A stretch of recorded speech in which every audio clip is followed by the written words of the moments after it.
Well, hey folks, it's your old pal, King Waspinator, and today, day 4 of the 12 Days of Krampus, I'm going to teach my wife how to play Dungeons and Dragons.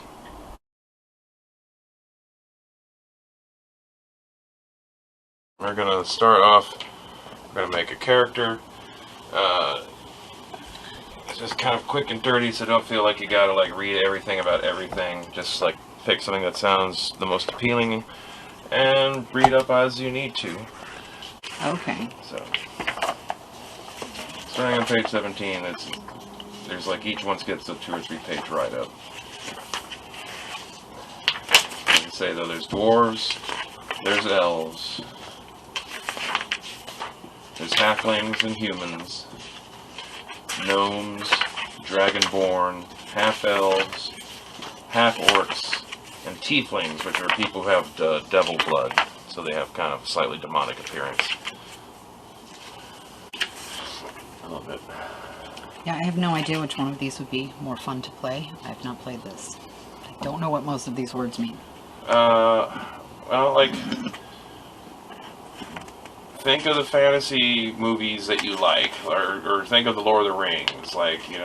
If you're going to be one of the characters in the Fellowship, would you rather be Legolas? Would you rather be Gimli? Would you rather be one of the humans? Would you rather be one of the hobbits?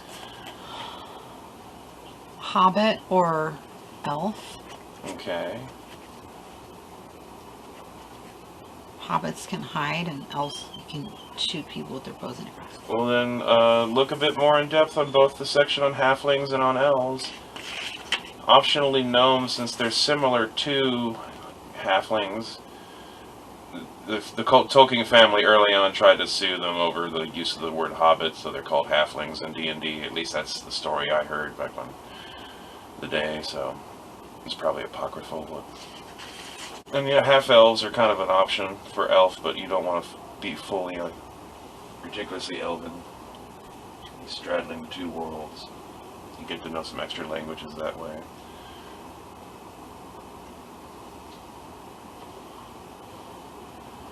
Yeah, that's probably more what I would lean to.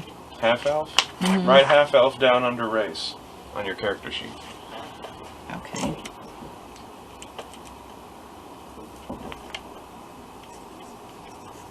Alright, so then you want to go to page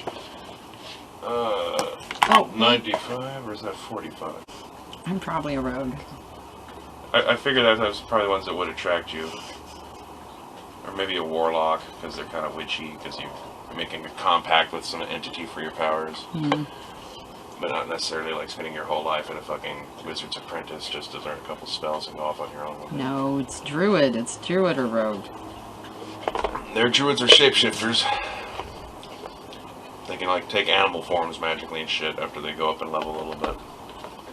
And they're kind of they're nature priests, basically. Yeah. Not quite as good at healing as clerics. For the sake of time, let's just do the rogue. Alright, write down rogue under class. You can also jot down L1 rogue.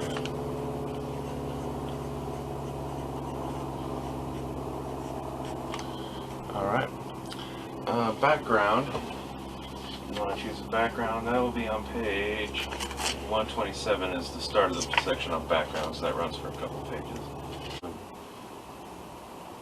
Okay, well, So what seems most appealing? urchin, outlander. Urchin looks good, Outlander, Wilderness Edge. Guild artisan, disgraced guild artisan, I don't know. Yeah, maybe you weren't good at selling locks, but you're good at picking them. Yeah. Fuck these guys. Yeah. I'm gonna pull a big heist on the guild. Yeah. You get thrown in jail, and now the sheriff's gonna let you off the hook by, okay, I need you to go out here and check out this room of bandits. And Yeah. I want to throw the book at you. Right. Public service. Okay, guild artisan work. Urchin could also work, but it's real kind of natural. Right. Yeah. Boring. So he's a rogue. Alright, so under background, I guess, right? Guild artisan. Alright, now we can get on to the fun stuff. Alright. For this, you're going to want to take that clipboard out from under that character sheet, because you're going to want some scratch paper access.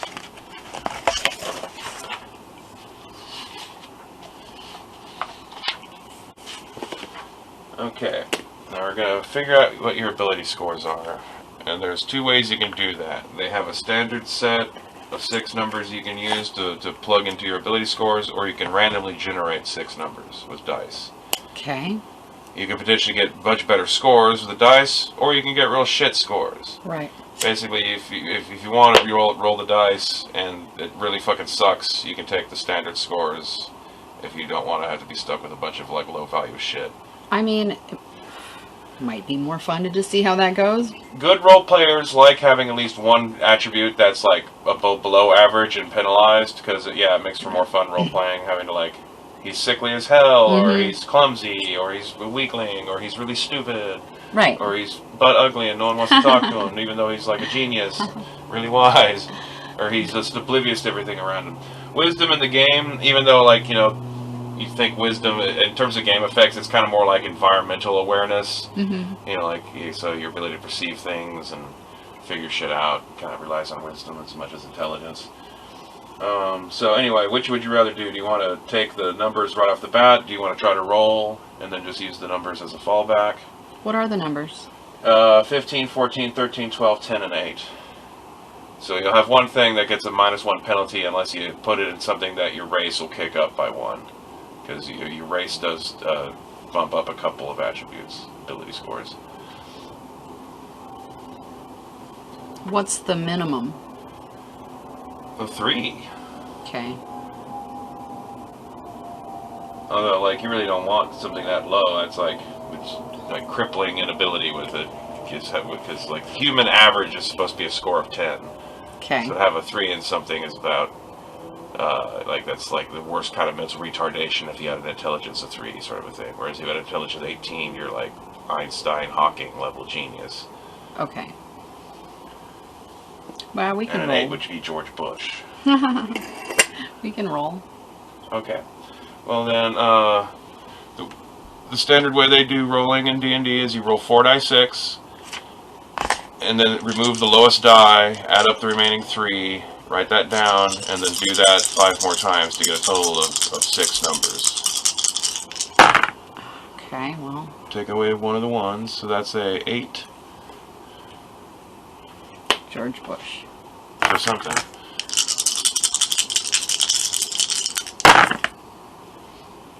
Another 1. 13. Okay.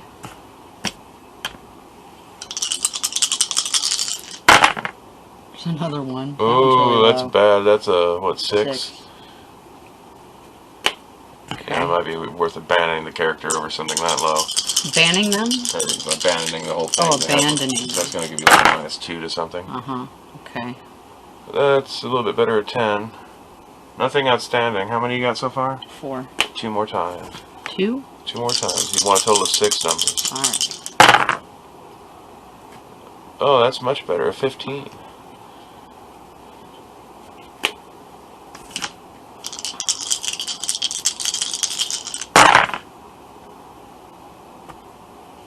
A 15. Well, that's marginally. You got 2 higher numbers than what the standard set of scores gives you, but you also have 2 negative attributes, and one of them like really negative, Yeah. as opposed to just a little negative, Yeah. but not severe. Yeah. So, do you want to play with those numbers, or do you want to use the standard selection of attributes? Play with these. All How do I right. do this? What am I going to do? Well, then, in the big square box here, where's my little thing? In the big square box here, write down one of those numbers in pencil, because you might have to change a couple of them. So I get to just pick? Pick where you want them to go. It doesn't have to go in order? Nope, you can choose wherever you want them. Consider the fact that this is a rogue. You might want to look at the section on rogues. Let me find the page for you again. I think that was 64. Because that will give you some hints as like what kind of attributes are favored. No, not 64, 94. There we go. Because for one thing, it's going to give you like a savings throw and dexterity and intelligence. A quick build, like like dexterity should be your highest score, intelligence should be your next highest. If you want to excel at investigation or take on like an arcane kind of archetype later on, you go with the charisma as like your third highest. And that's just their quick build recommendations. So in that order, your priority should be dexterity, intelligence, charisma.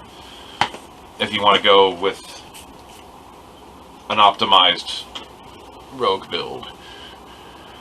Okay.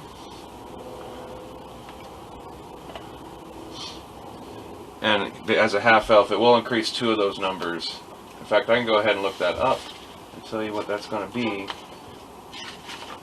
Because that may figure into where you decide to put things, because you might be able to turn that 15 into something even higher. So as an elf, your ability scores, your charisma score is automatically going to go up by 2, no matter what you put in it. And 2 other ability scores of your choice get an extra +1. But I still have to put a 6 somewhere. Yes, you do. You could sink it into your charisma, so you'll be an uncharismatic half-elf, but not as debilitated, because it would turn that 6 into an 8 if you dump it into charisma. Right. I mean, maybe that's why you're a rogue, because you don't really do so well at the talkie-talkie. That makes sense. An ugly asshole half-elf. Mm-hmm. Yeah. Like, charisma is supposed to be force of personality, but it does fold a lot of appearance-based shit into it, too. Mm. So it's kind of a bit of both. Does that mean that I should play it safe? You should ask questions. Or does that mean that we should just do whatever and see what happens? A bit of both. Like I said, optimally remember, this is supposed to be fun. Role-playing games should not, like be a fucking chore. This is something you're supposed to do with people you have fun with.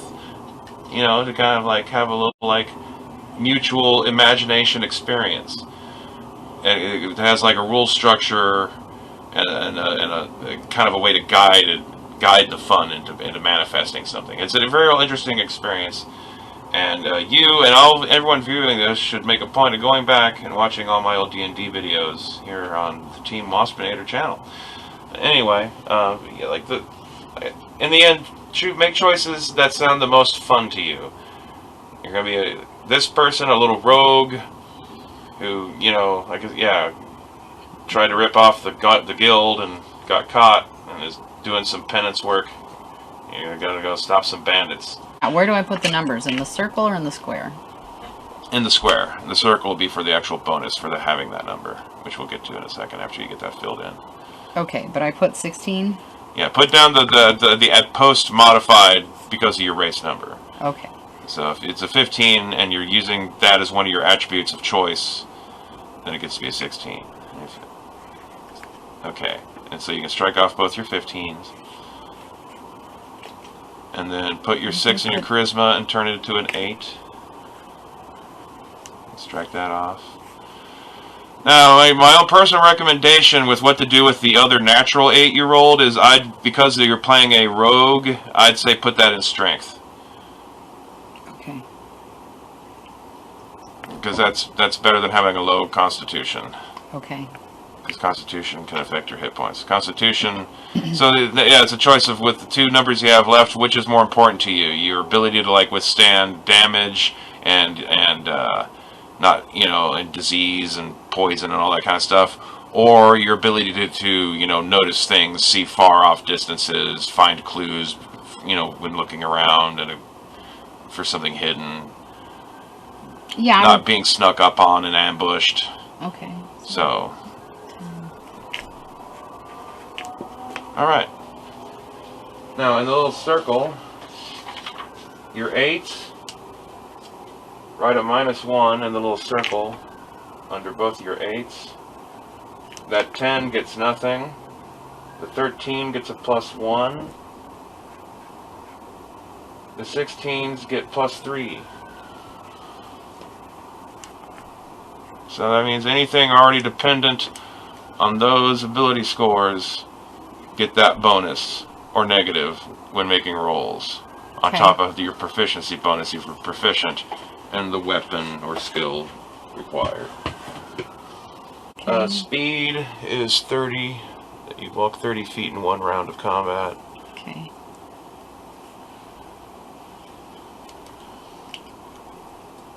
Over here, there's a column for features. What does that say? This says passive wisdom, perception, other proficiencies in languages. Okay, that's not for, this is for features and traits. Okay, you have dark vision with a range of 60 feet.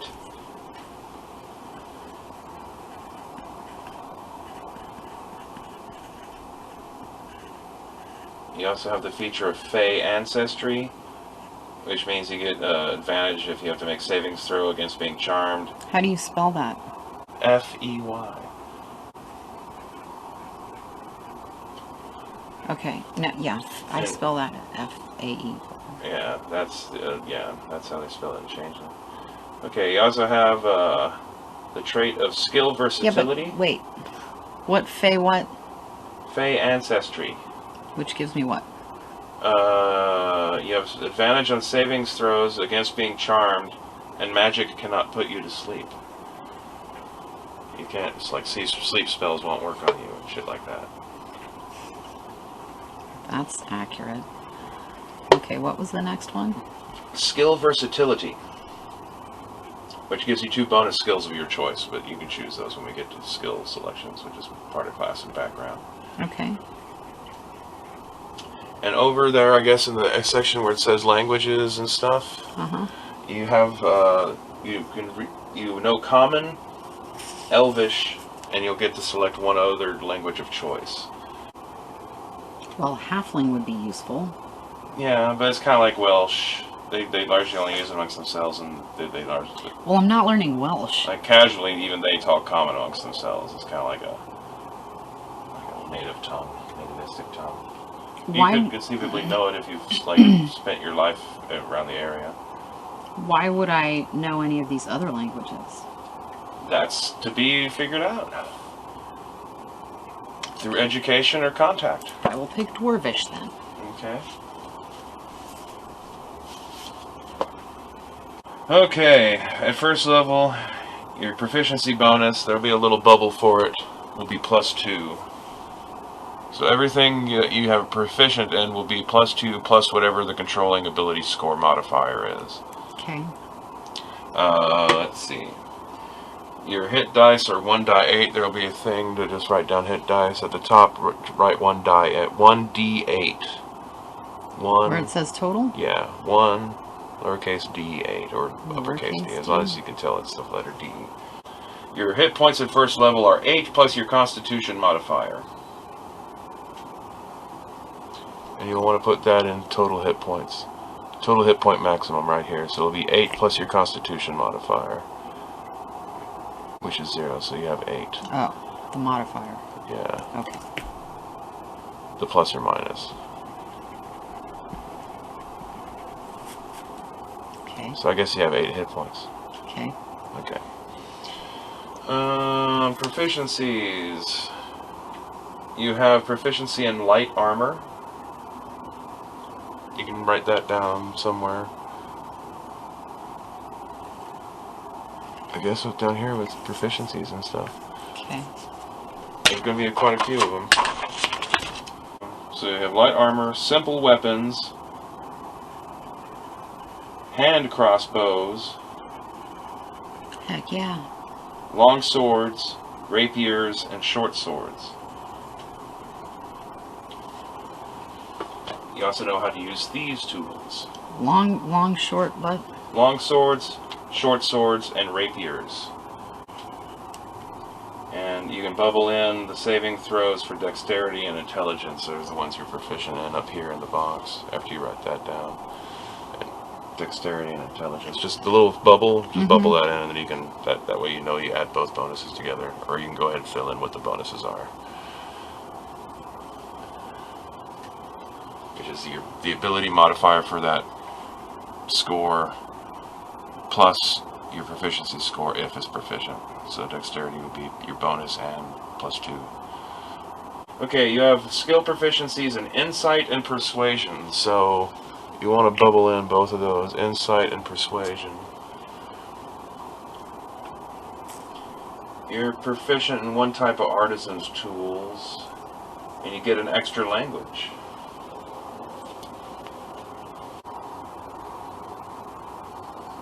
How about Smith's tools? Okay. You can write that down into your proficiencies box for additional proficiency. When you use Smith's tools, you get a +2 bonus. What's an undercommon? That's the language of like under dark dwelling elves and the deep races. I see. Okay, well, how about just halfling? Okay, you want to take halfling? That's cool. Say you've been living in Big Town, the little village where all the tall people are forced to live. Alright, so you get some equipment here. You get a set of artisan's tools of your choice. So I guess if you want to have some smith's tools, you can have some smith's tools. Okay, where do I put that? There should be a box for equipment. There is, but Write there's it down. all this other... Oh, those are for coins. So I just ignore that? For Put now. whatever I want to over here? Yeah. So you have a set of smith's tools, Okay. I guess. And you might have a different artisan's tools. So it says a letter of introduction from your guild. You could just put down guild papers.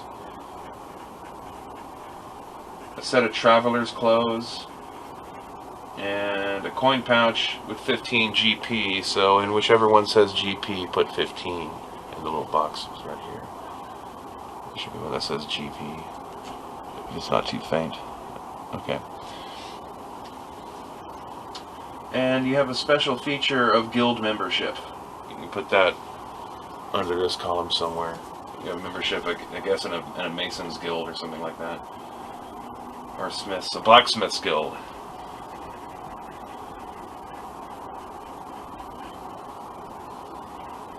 Okay. So now we can go back to class finally. In the lower right hand corner, you get to choose 4 of the skills listed there. It says choose 4 skills from the following. You can have 4 of those of your choice. And then you get to, after that, you choose 2 additional skills that you want because you're a half-elf. Why don't I just color those in? Yeah, it is, but one of those ones you want.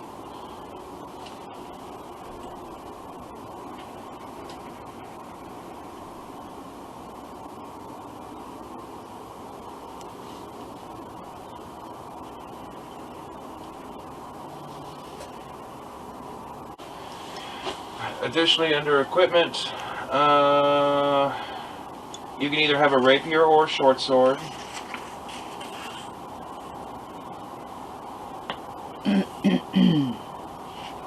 Are there advantages and disadvantages to these weapons? Somewhat. Let me go to the equipment section. The rapier does 1d8 piercing damage and has finesse, so you can use your dexterity instead of strength as the controlling attribute for attacks, which is good since you have a high dexterity and a low strength. Short sword also has finesse, but it only does 1d6 piercing, but it has the property of being light, which, let me see what that does. The light weapon is small and easy to handle, making it ideal for use when fighting with 2 weapons. Okay, so short sword, you can potentially do some 2-weapon fighting with a short sword. A rapier is a bit heavier, but does more damage. And it's like, even though it's one-handed, you're a bit more off balance for being able to pull off 2-weapon kind of shit. I would probably advise the rapier just for the... That's what I think also. Piercing, bludgeoning, and slashing damage does actually have some effects, so sometimes it's good to also try to like have some variety in what kind of weapon damage you do, but swords and rapiers are both the same thing, they're both piercing. Okay. So you have a rapier. There's just a little area here, should be for weapon attacks, you can write down rapier.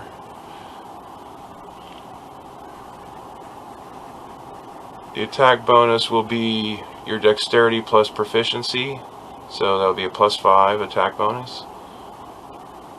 And the damage is 1d8 piercing. 1d8 piercing. Okay. Back to rogue.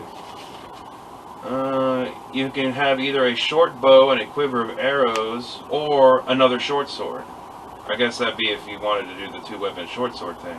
No, I want to do bows and arrows. Okay, so you have a short bow and a quiver of 20 arrows. Short bow you can put down under combat stuff. Another weapon attack. Short bow, where is it?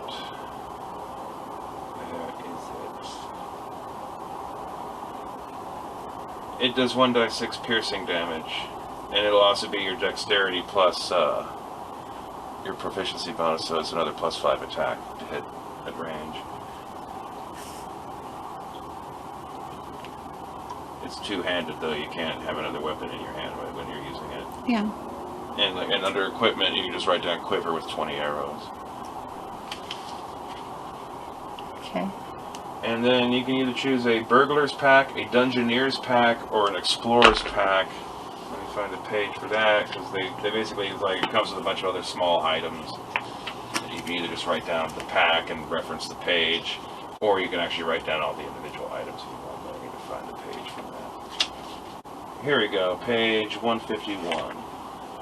You can have a burglar's, a dungeoneer's, or what was the other one, an explorer's? Yes. It's like Samwise Gamgee designed all these packs because they all come with fucking rope. Don't forget rope. Better come with rope. Characters invariably want rope.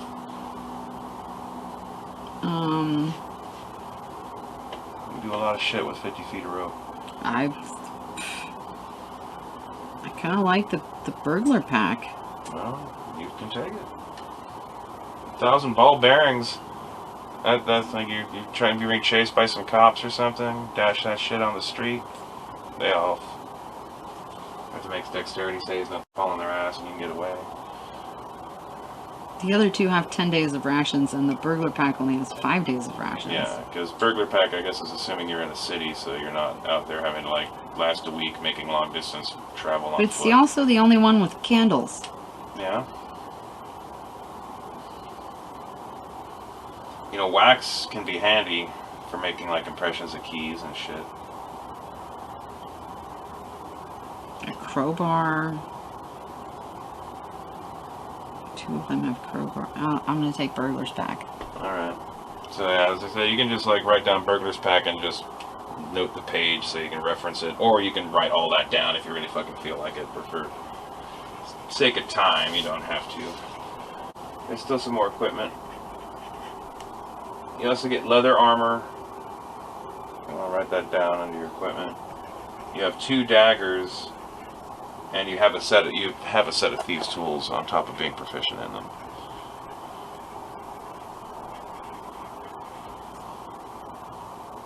And if you want, you can put dagger down as one of the attacks too. We have 2 daggers. And leather armor.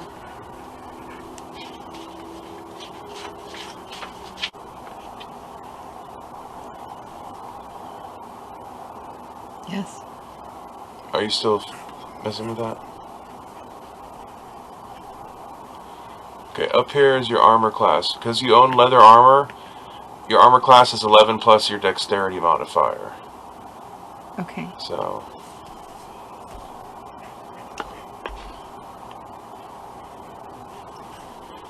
Alright.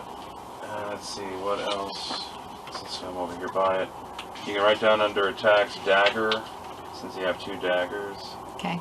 A dagger is 1d4 piercing and uses your dexterity, so it'd also be a +5. It's a simple weapon, so you're automatically proficient in all the weapons that fall under the simple weapon category. You can also throw it, or use it two-handed because it's light. Okay. So you can make a double dagger attack or something like that. Okay, anyway, now finally back. 2 other class features you get. You can do a sneak attack at first level, which allows you to do an extra 1d6 damage. Where do I put that? Just down under this column, write down sneak attack 1d6. And you know yet another language called Thieves' Cant. Or you can just put down Thieves' language. Either way. The secret coded language slang that thieves use to let you know it's a safe place for all that kind of shit. Passwords. Alright, that... Is there anything left on there? You can select an alignment, which is the whole lawful good, chaotic good. Alignments, they keep it pretty short. It's on page 122.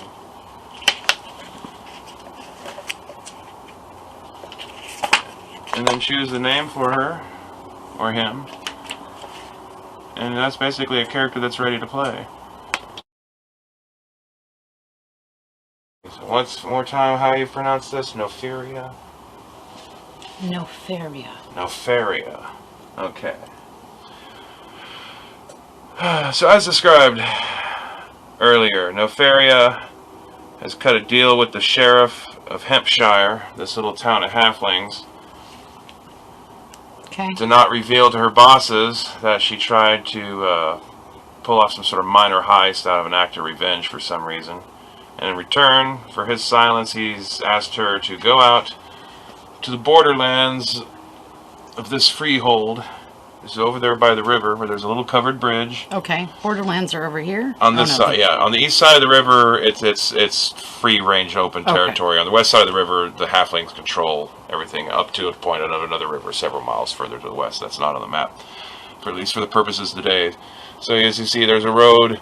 Each square represents about a mile, so that's about 10 miles to get to the covered bridge. Okay. Midpoint, there's a crossroads that leads to a couple other halfling settlements that are also off this map for these purposes, because you don't necessarily have any reason to go to them.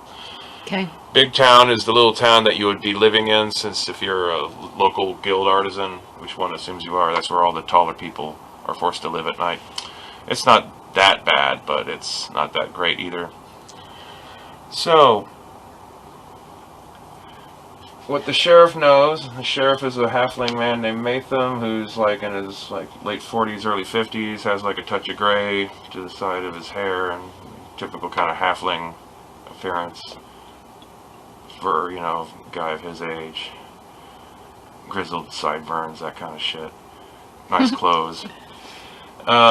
Information he knows is that he's heard reports for some dwarves and traders that were coming from the east that managed to escape and make it to the town. That, well, one of the dwarves said it was bandits, and the other dwarf said it was some sort of monster with feathers. And he wants someone to go out there and find out what's going on, and if possible deal with it, because it's outside of his jurisdiction as long as it's on the other side of the river. So how you want to approach this?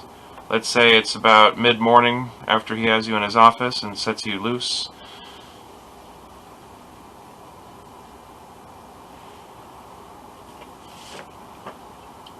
Like, the obvious avenues would either be just go straight out there, or consider the time of day you want to approach and wait a while to leave, or see if there's anything you can find out in town.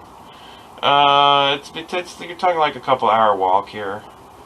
Your character's travel space. You can travel at on average about 24 miles in a day, so 10 miles is a little under half that. So I'm gonna get there in evening if I just in go about there. 2 or 3 hours, yeah. You're making like a concerted stroll. If you can like travel a bit faster, but you're more likely to run into ambushes, or you can travel slower and have like bonuses to stealth your way past things you might encounter. But at an average pace, you're looking at a couple of hours walk. Okay, but I would.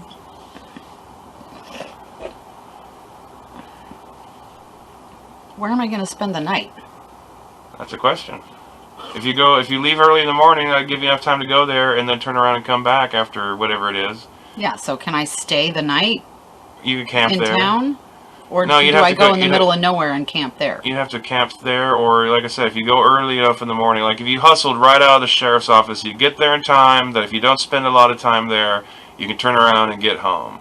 Plus, like, it's not like as soon as it's dark, you have to throw up your hands and stop where you are. Yeah. You can keep going for a while. If you push yourself past a certain point of travel in a day, you might start exhausting yourself.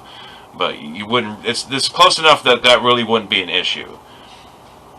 But I can't take the rest of the day to get ready and spend the night in Big Town and then go have, out the next morning. We assume you have a place of residence in Big Town. So, right.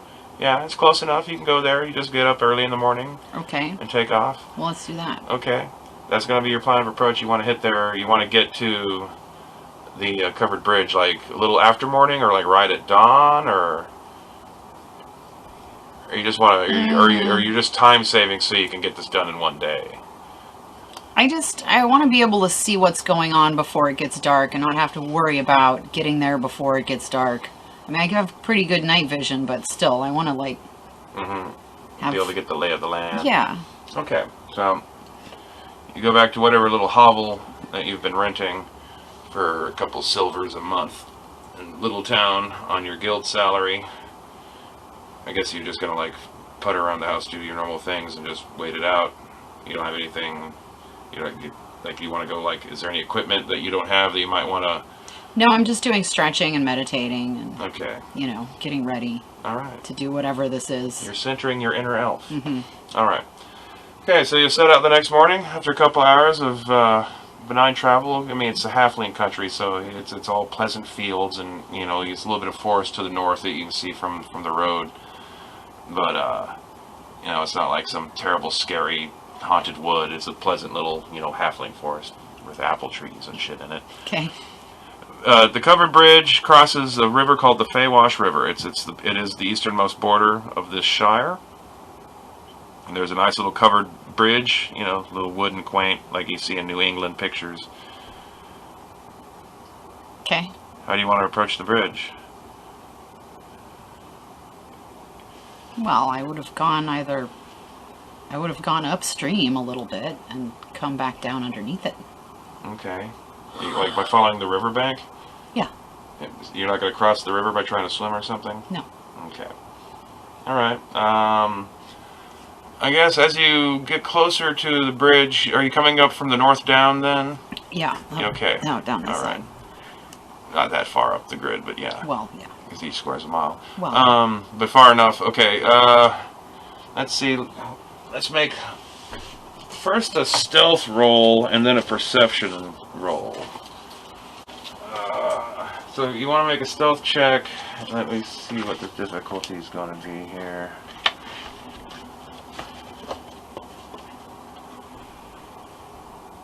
Against the 10. You need to get a higher than 10 on a die 20 roll using whatever your proficiency and or ability score with stealth is. So look on your character sheet. The skill stealth. Are you proficient in stealth? Yes. Okay, so your ability score with dexterity plus your proficiency bonus. Is stealth one of your expertise things? No. Okay, so that'll be a +5. Okay. Should I write that in here? If you wish.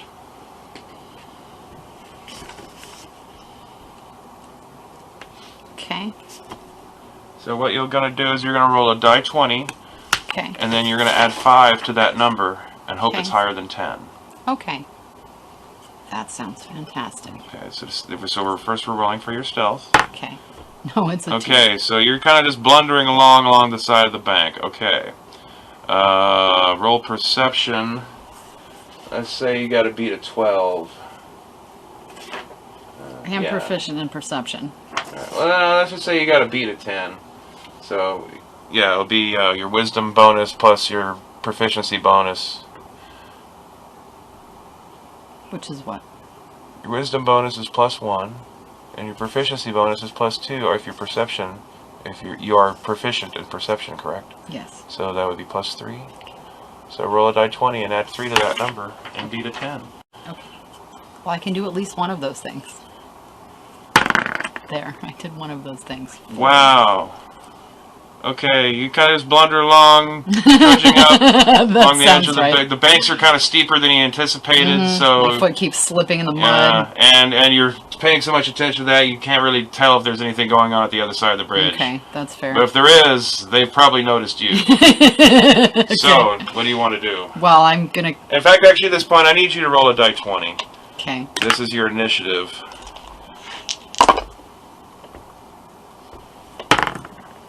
14. Okay. There's a thing up at the... Where is it? Next to armor class, you can just jot 14 into that. Although that'll change between game sessions. Okay. Alright. Back to this page. And this other page down here. Look.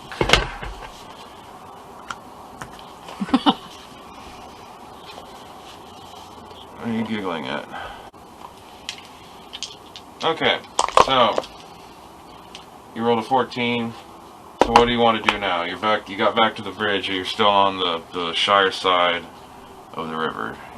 Yeah, so I want to kind of like climb back up Mm-hmm.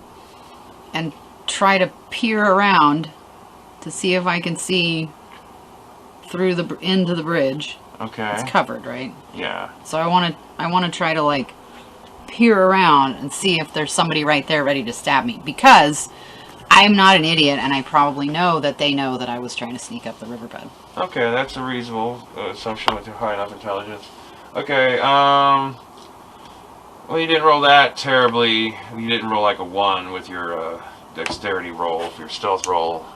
So let's say it's not so hard that you're gonna have to roll athletics to climb back out. Mm-hmm. So you can get back up to the thing. You need to make another active perception check then to see If I can see. in case something is hiding. Okay. Does that mean roll another 20? Yeah, Okay. with perception. Okay. Let's say super easy 8. Oh, that's super easy. So Yeah, easy, let's- since I roll mostly 1s and 3s. See? See what I mean? Okay.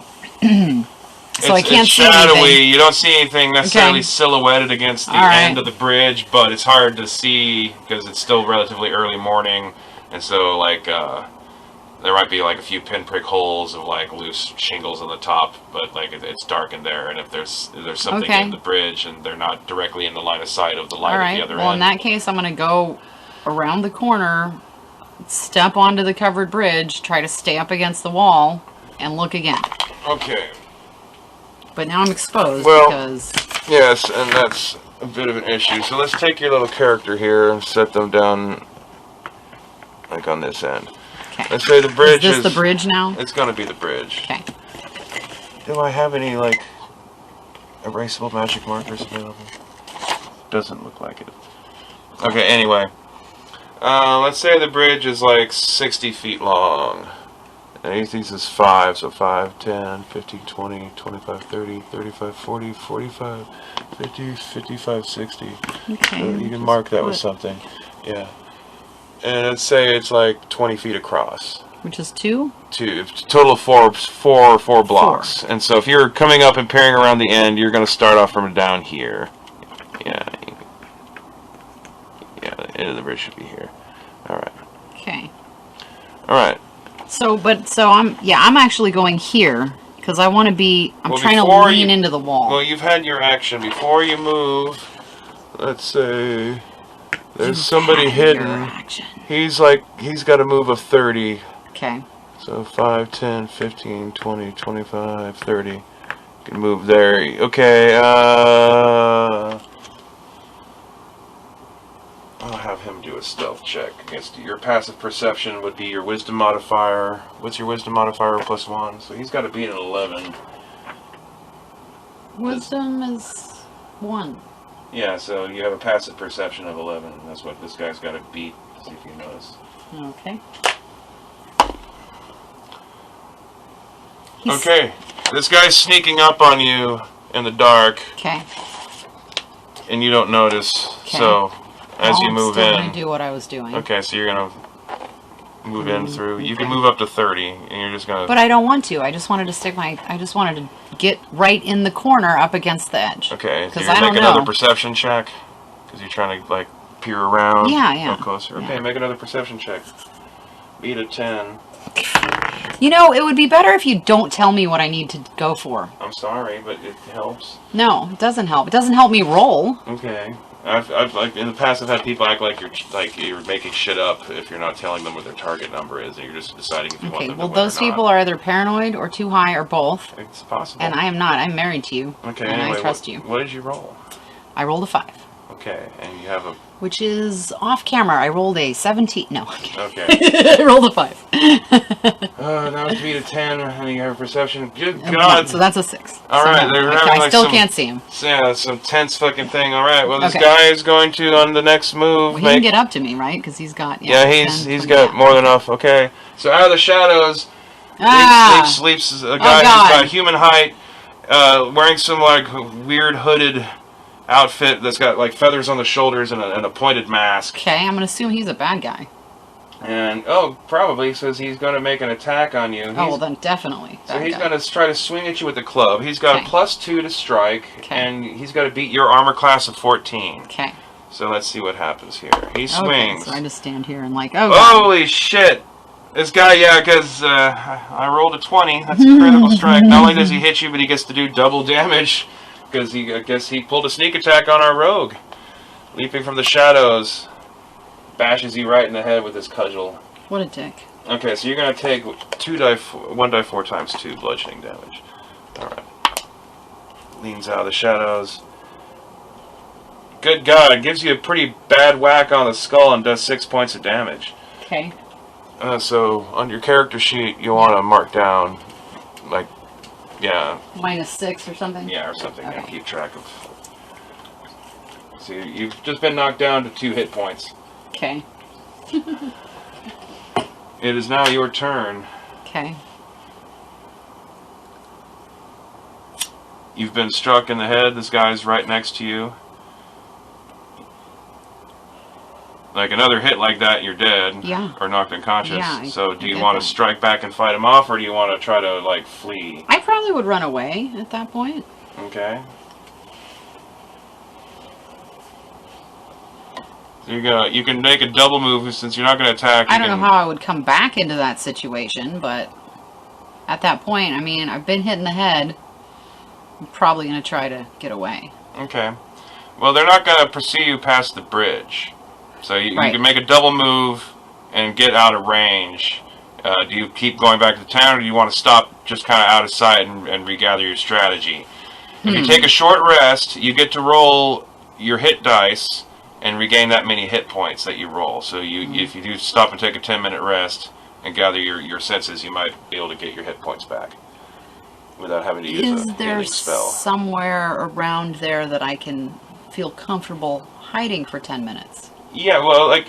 I know he's not going to come across the bridge, but he can still see me. The land right? is gently hilly. There's some, like, copses of trees and stuff. Like I said, there's a bit go of hide forest. behind a bush and stuff. It's, like I said, you Go can eat get an apple. You can get, like, out of the line of sight of the road, because, like I said, the land kind of gently dips and rises. Yeah, so I would be like, oh, whoops, I'm just overwhelmed, and I'm going to run away. And then I'm going to go hide over there. As I'm saying, like, if, for whatever reason, they're not going to pursue you past the bridge. So, in and of itself, that is information. Right. That they don't chase you down. I don't really know that, but... That way, like, you can think of it, like, you're here to investigate something, so... Yeah. Rogues don't just have to be thieves. So I would try to go a short distance away. Or you can go back to town, report, and I try to would get not reinforcements. try to go all the way back to town at this point. Quite yet, okay. So do you want to take a short rest and use your one hit die to try to recover? Okay. Roll that die 8. Which one is 8? This one is the die 8. Okay. What is this? That's a die 4. The fuck is that for? For when you have to roll die 4s. Look, that's what I had to roll for him. If he hadn't done the double damage shit, 5. Okay, so you get 5 of your hit points back. So that puts you back up to 7 hit points.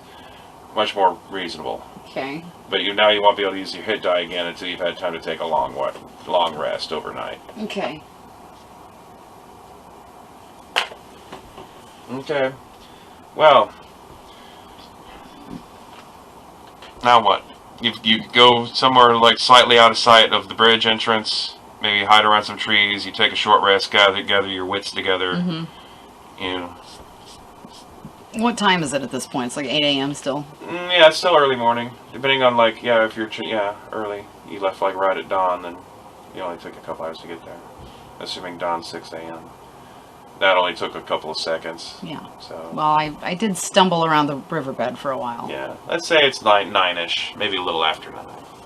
Depending on how long, how far north of the river you decide to go to come down.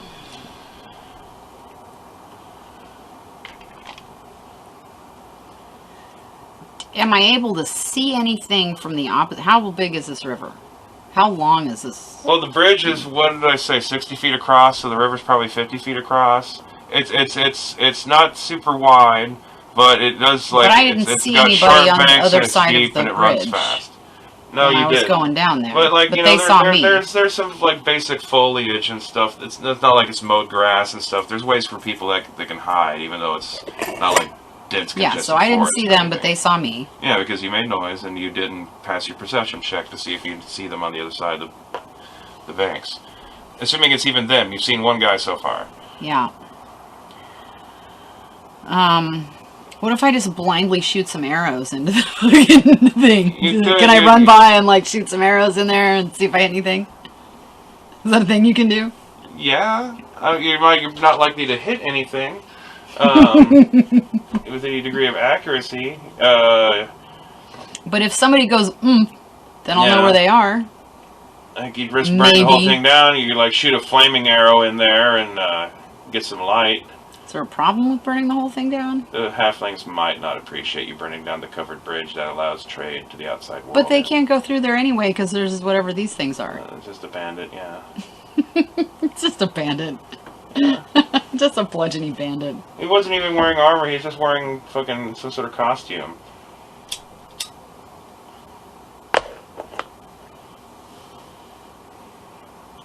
Okay, well,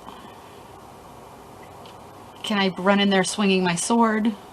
Is there like a... You can prepare yourself for, like, you're still under this initiative order, Yeah. so you have a higher initiative than the guy that you faced so far. Yeah. You don't know if he has a partner. Or 9 partners. You could have So- a little team of partners.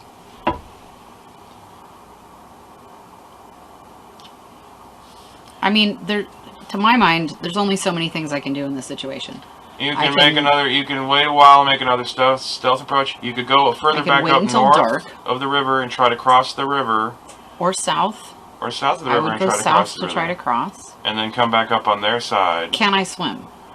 You'd have to make an athletics check, and since you're not proficient in that, you'd have a -1 because you have a weak strength.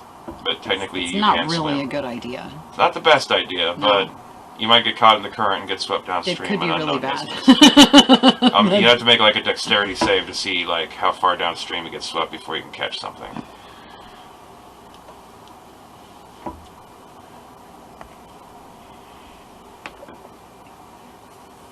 Yeah, so there's either the... I can't really sneak in there because I tried that.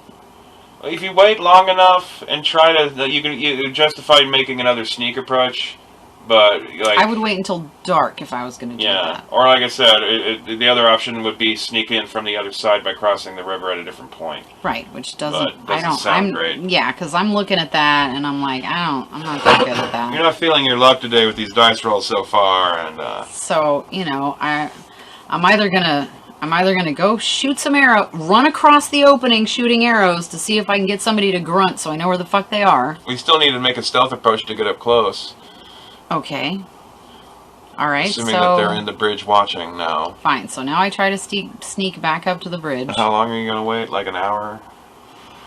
I don't know, do I have anything to eat? You have rations in your pack. You can use up one of your days of rations. Have a meal. It's part of your whole, like, resting and recovering yourself from your blow to your head. Luckily, the guy just had a club, and it's not like he stabbed you or something. You don't have to patch up a bleeding wound. But he almost cracked your skull. Yeah. Yeah, I'm a bit woozy. yeah. Like I said, going back to town and trying to see if the sheriff might be able to give you some Yeah, but I wouldn't reinforcements do might that be yet. an option. Yeah, but I wouldn't do that yet. Okay. I would try twice before I was like, alright, look. You might want to get more information at the barest minimum. Yeah. But yeah, like if you want to go back towards the bridge to do anything, you're gonna have to do a stealth roll again. Okay, is that this one? That's just die 20. Yeah. And since you don't want to know, I'm not gonna tell you. Okay, excellent. Let's roll that and add your Alright. stealth bonuses. See, there you go. All right. Well, you're able to like stealthily sneak up back to the edge of the bridge. You're like hiding in the reeds, maybe back here, some Okay. bushes, so you can still kind of see in. Okay. But if there's something in there, they don't notice you. Okay. So you want to make a perception check, or you want to fire blindly. You want to, like, the lighting's The changed. perception check is to see if I can see The something. lighting's changed as the days gone by. Yeah. So, you know, you want to... See if I can see in there? Yeah. Okay. Make another perception check this time. Okay. And hope for the better odds. Well, that's 9. The dot's at the bottom, so that's a 9. 9. Okay. Yeah, alright.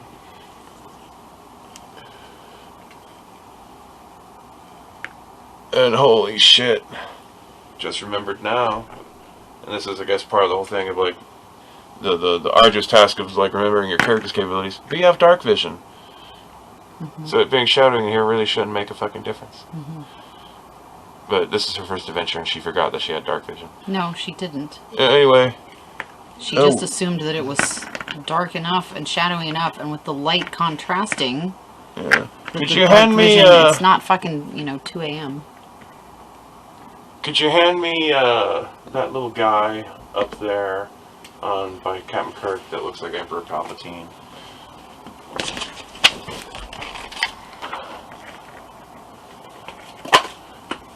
Okay, well, you see those two dudes dressed like in the costume of the one that attacked you, Okay. standing side by side down here at the end of the bridge and the Okay. other entrance of the bridge.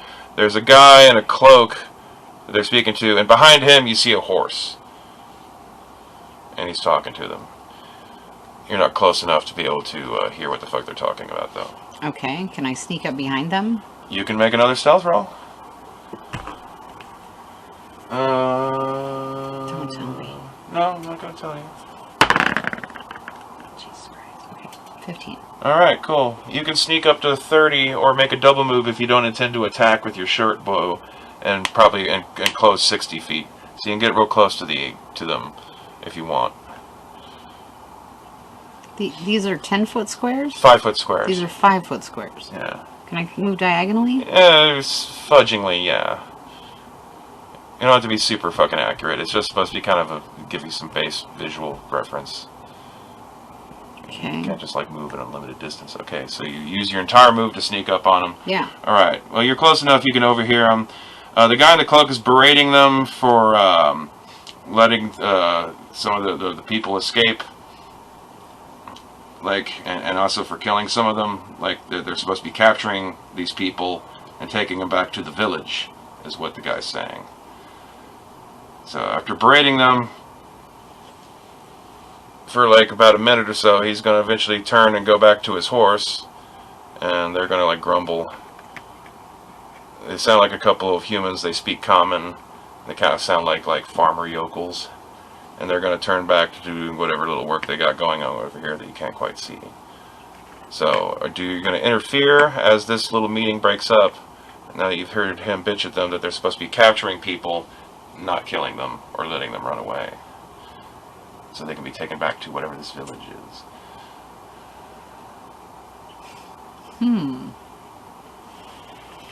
Maybe they'll just capture me instead of killing me.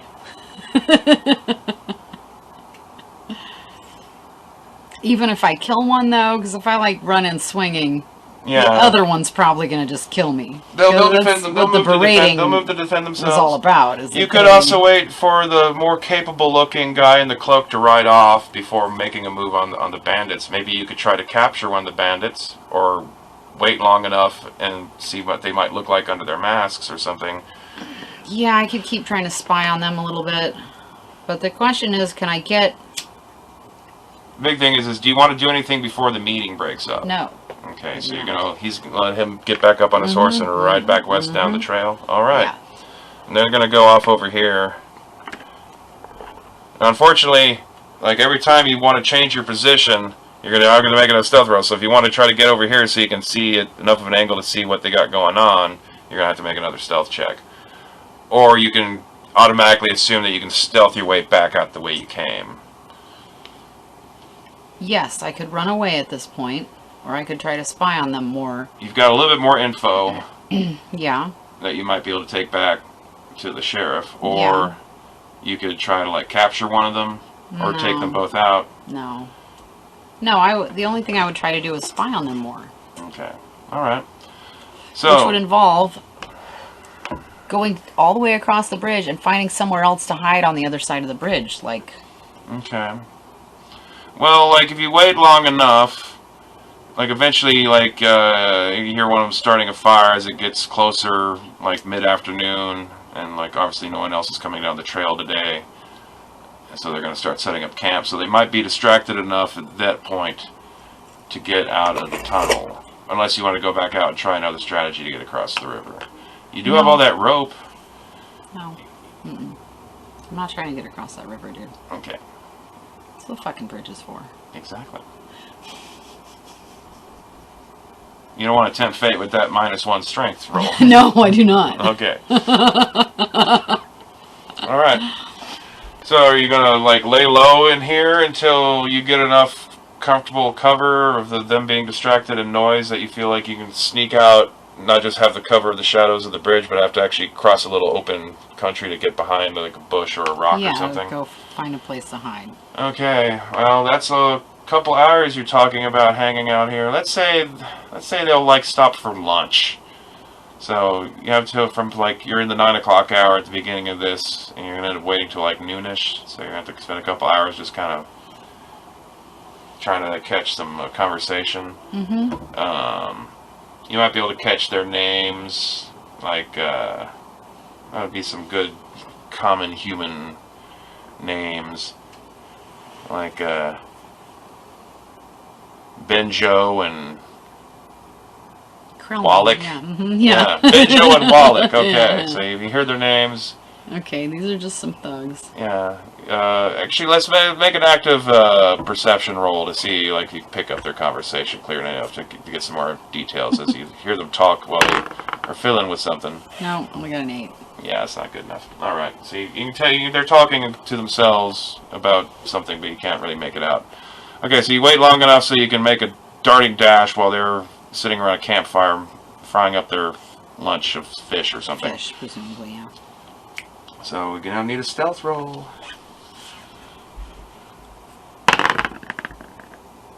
Lucky you. Okay, so you can pull enough of a double move to be able to hide off somewhere over here. We can kind of push the bridge set back now. That could be the entrance. Okay. And so they're, like, over here by the side of the river. I had to go that far away from the entrance to... No. You'd be, like, out around here now. There's, like, a rock or a small bush or something that you dove behind. Okay. Okay. Well, they have their hoods back, and yeah, They're around a fire. they have a small little And campfire. there's still only 2 guys that I can see. Mm-hmm. Okay. You can hear a bit more clearly that apparently there are farmers that live in a village a little bit to the east, off the road.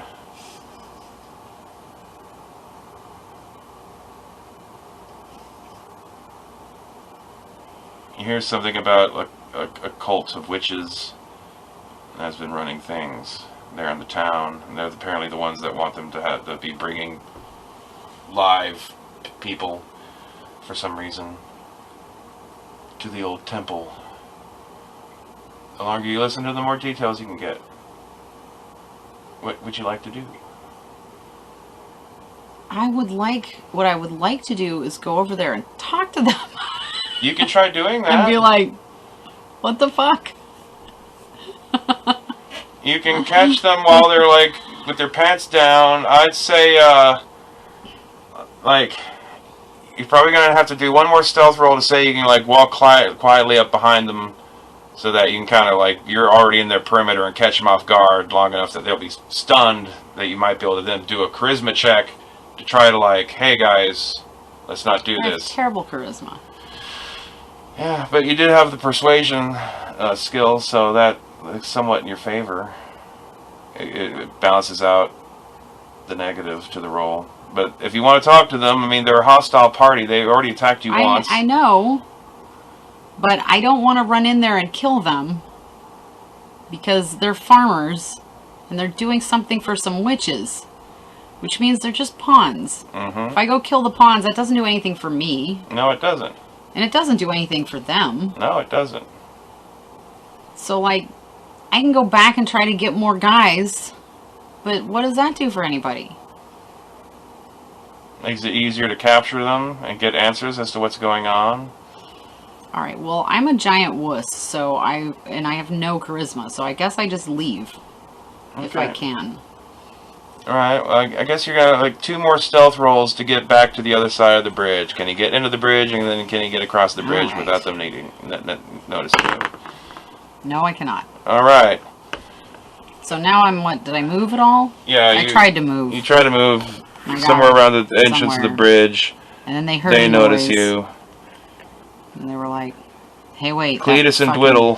person is still here." Okay. And now they're gonna. Okay, well, you've had your move. Cletus, let's say, he's got the next initiative, so he's going to move and attack. Okay.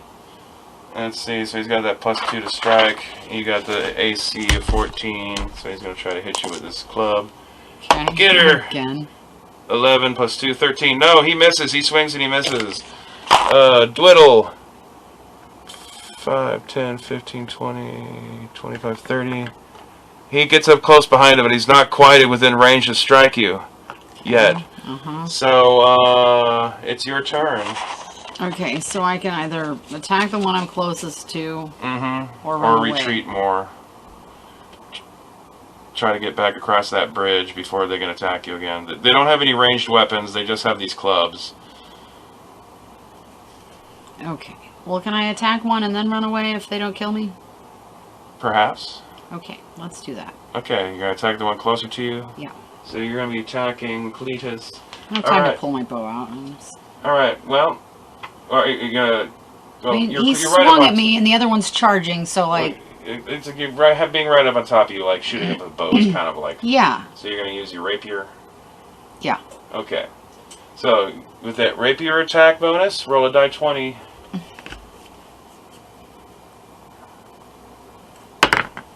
Yeah, I have a. I don't know how to read these. What is that? That's a 9. Okay. A 9 plus 4, or what is it? Your attack bonus is 5. Look at your character sheet. So we rip your attack. It's enough to hit him. Okay. So you managed to strike him. He doesn't have much in the way of armor. You will roll whatever your damage is for rapier, which is what? Rapier damage. 1d something. 1d8. Okay, so roll a die 8, and then also you'll add your dexterity bonus for the damage. Is this an? Yeah. That's a die 8. My dexterity. bonus. 5 and 3, I guess. 8. Yes. You do 8 points of damage, and he's only got 4 hit points. So basically, like, without even, like, you just naturally, like, just stab him straight through the fucking heart like butter. And he just, and falls dead and off your sword. Now I feel really bad. You Okay. should feel bad. Poor Cletus. Well, you know. Cletus's pal Dwiddle is Just like, like- no, Cletus! Of course he is, even though the guy just told him. And he does roll high enough to hit you, Okay. but thankfully not a critical strike. He will do 1 whole point of damage. He, like, hits you in the shoulder. Oh, Cletus, no! Okay. Alright. You want to run from this guy? You want to try to make an emergency charisma check? Or are you going to strike him back? Can I club him? I can't. I don't have anything to club him with. I can't knock him out. I can't. You don't have that kind of weapon to really make that kind I of can't called capture shot. him. So I have to attack him or run away, Yeah. right? Well, yeah, you're not really set up for capturing. Yeah. Well, so Like, in some circumstances, you are allowed to, like, when you make a strike, you can say that if you knock something to 0 hit points, that you want to knock them out instead of kill them. Mhm. So I guess you could say, like, you bash them with the hilt of your sword, maybe. But that turns it into kind of a strength thing as opposed to a finesse thing. yeah, which I'm not good at. Yeah. But at the same time, I don't want to kill this guy. He's the only lead I have. All right. If I kill this guy, I have to go find the witches or the guy on the horse. Well, or let's the- say if you assume you probably do enough damage to knock him out in one blow, because he's got 4 hit points like the other guy, because they're both the same kind of thing. If you want to bash him with the hilt to knock him out, you'll still get your proficiency bonus, but you don't get to. You have to add subtract 1 from it instead of add dexterity bonus. Gotcha. So, do you want to do that, or do you want to stab him? No, I don't want to stab him. Or do you want to run? I don't want to run either. He's right there, and I just killed his friend. Okay.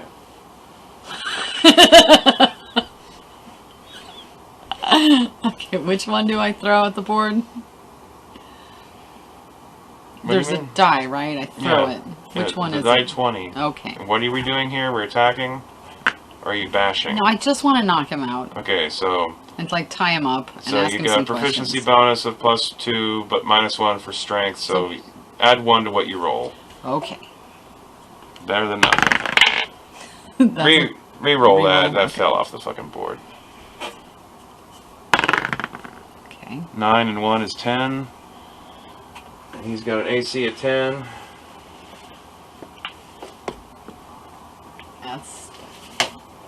That's up to you, dog. And then you gotta roll higher than it. He like ducks his head as you try to bash him in the face with the hilt of your sword. Okay. And And then- then he stabs me, or he bludgeons me, I'm assuming. Well, he's going to try. Right, he tries to bludgeon me. Bitch, try to smack me! Well, but... Oh, but you got lucky. Well, I guess I should wait for you to get back. I'm obviously benign. Yeah, he's stabbing I guys. didn't try to fucking stab him. Stabbing dudes in the heart. Well, yeah, but that guy fucking swung at me. I was married to his sister. And that was probably also the same guy that cracked me on the head earlier. Probably was.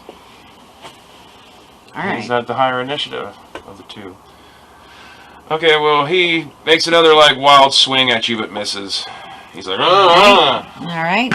Okay, so you get another I'm attack. gonna do it again. Alright. We're all doing the same thing over and over. And it's the same thing over and over. Because you're trying to bash him instead of Yes. stab him. Okay. Alright, his turn. He makes another counterattack. Alright. He hits Jesus you. Christ, dude. He hits the shit out of you. What a brute. For 1 point of damage. Okay. Now I'm He pissed. very accurately takes 1 point of damage. Okay. Alright.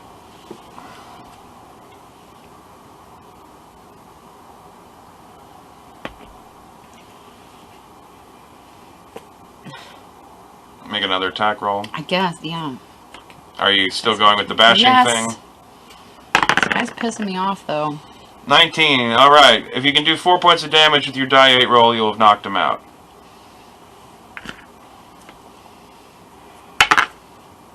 Okay. Dwiddle is unconscious. Cletus is dead. Okay. It's like 1 in the afternoon now. Can I tie him up? You have rope and the ability to tie knots, yes. Okay. Okay. I tie him up, Alright. and then I drag him away in case somebody comes along. Okay. But I leave the other dead guy there. Alright. I don't push him into the river. Do you take him like over I to should. where like his campsite is, or you drag him up into the bridge? Oh. I was just going Like- to drag him off to the side where I was hiding before and try to You can question do him that when he too. wakes up. Okay. But I was going to leave the dead guy in the campsite over there. Alright.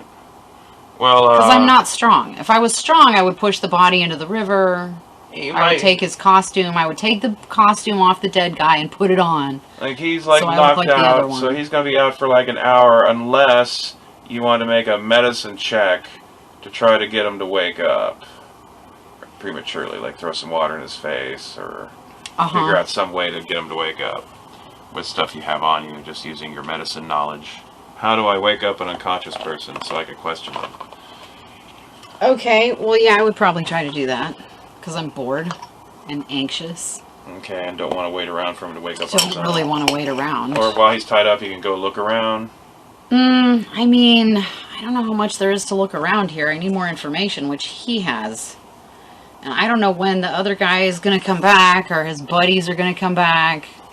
Well, like, since we've been closer and all that, like, the campsite, like, it's just, like, you know, a couple little, like, crude benches, little ass benches around a fire pit. A small little, tiny fire pit, nothing big and fancy.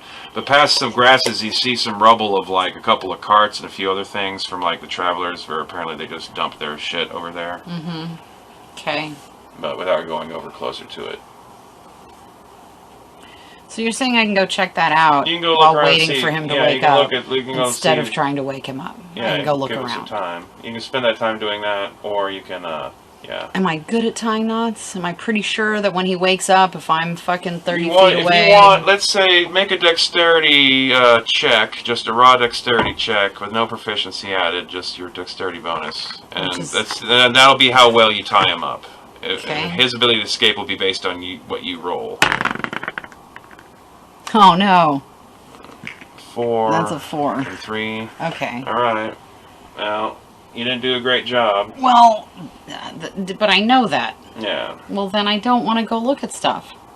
Because I didn't tie him up very well. So I gotta try to wake him up. Okay. Alright. Well, that helps figure that out. Alright, make a medicine check. Okay. That's a 19.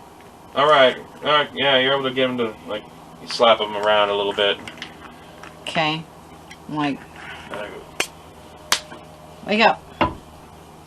Why didn't you kill me? You're gonna have to kill me. The witch is gonna kill me. Who can protect you from the witches? Or the witch? Is it a singular witch? No, I believe it's not that it's not really important that okay, let's rephrase that and then re-edit it. He wakes up, asks who you are and why you haven't killed him. Okay. And then you inquire about, like... He asks who I am and why I haven't killed him. Mm-hmm. And I say that I don't want to kill him, and I didn't want to kill his friend. Just trying to figure out what's going on over here. Okay, I heard some shit about witches. Or something. Make a persuasion check.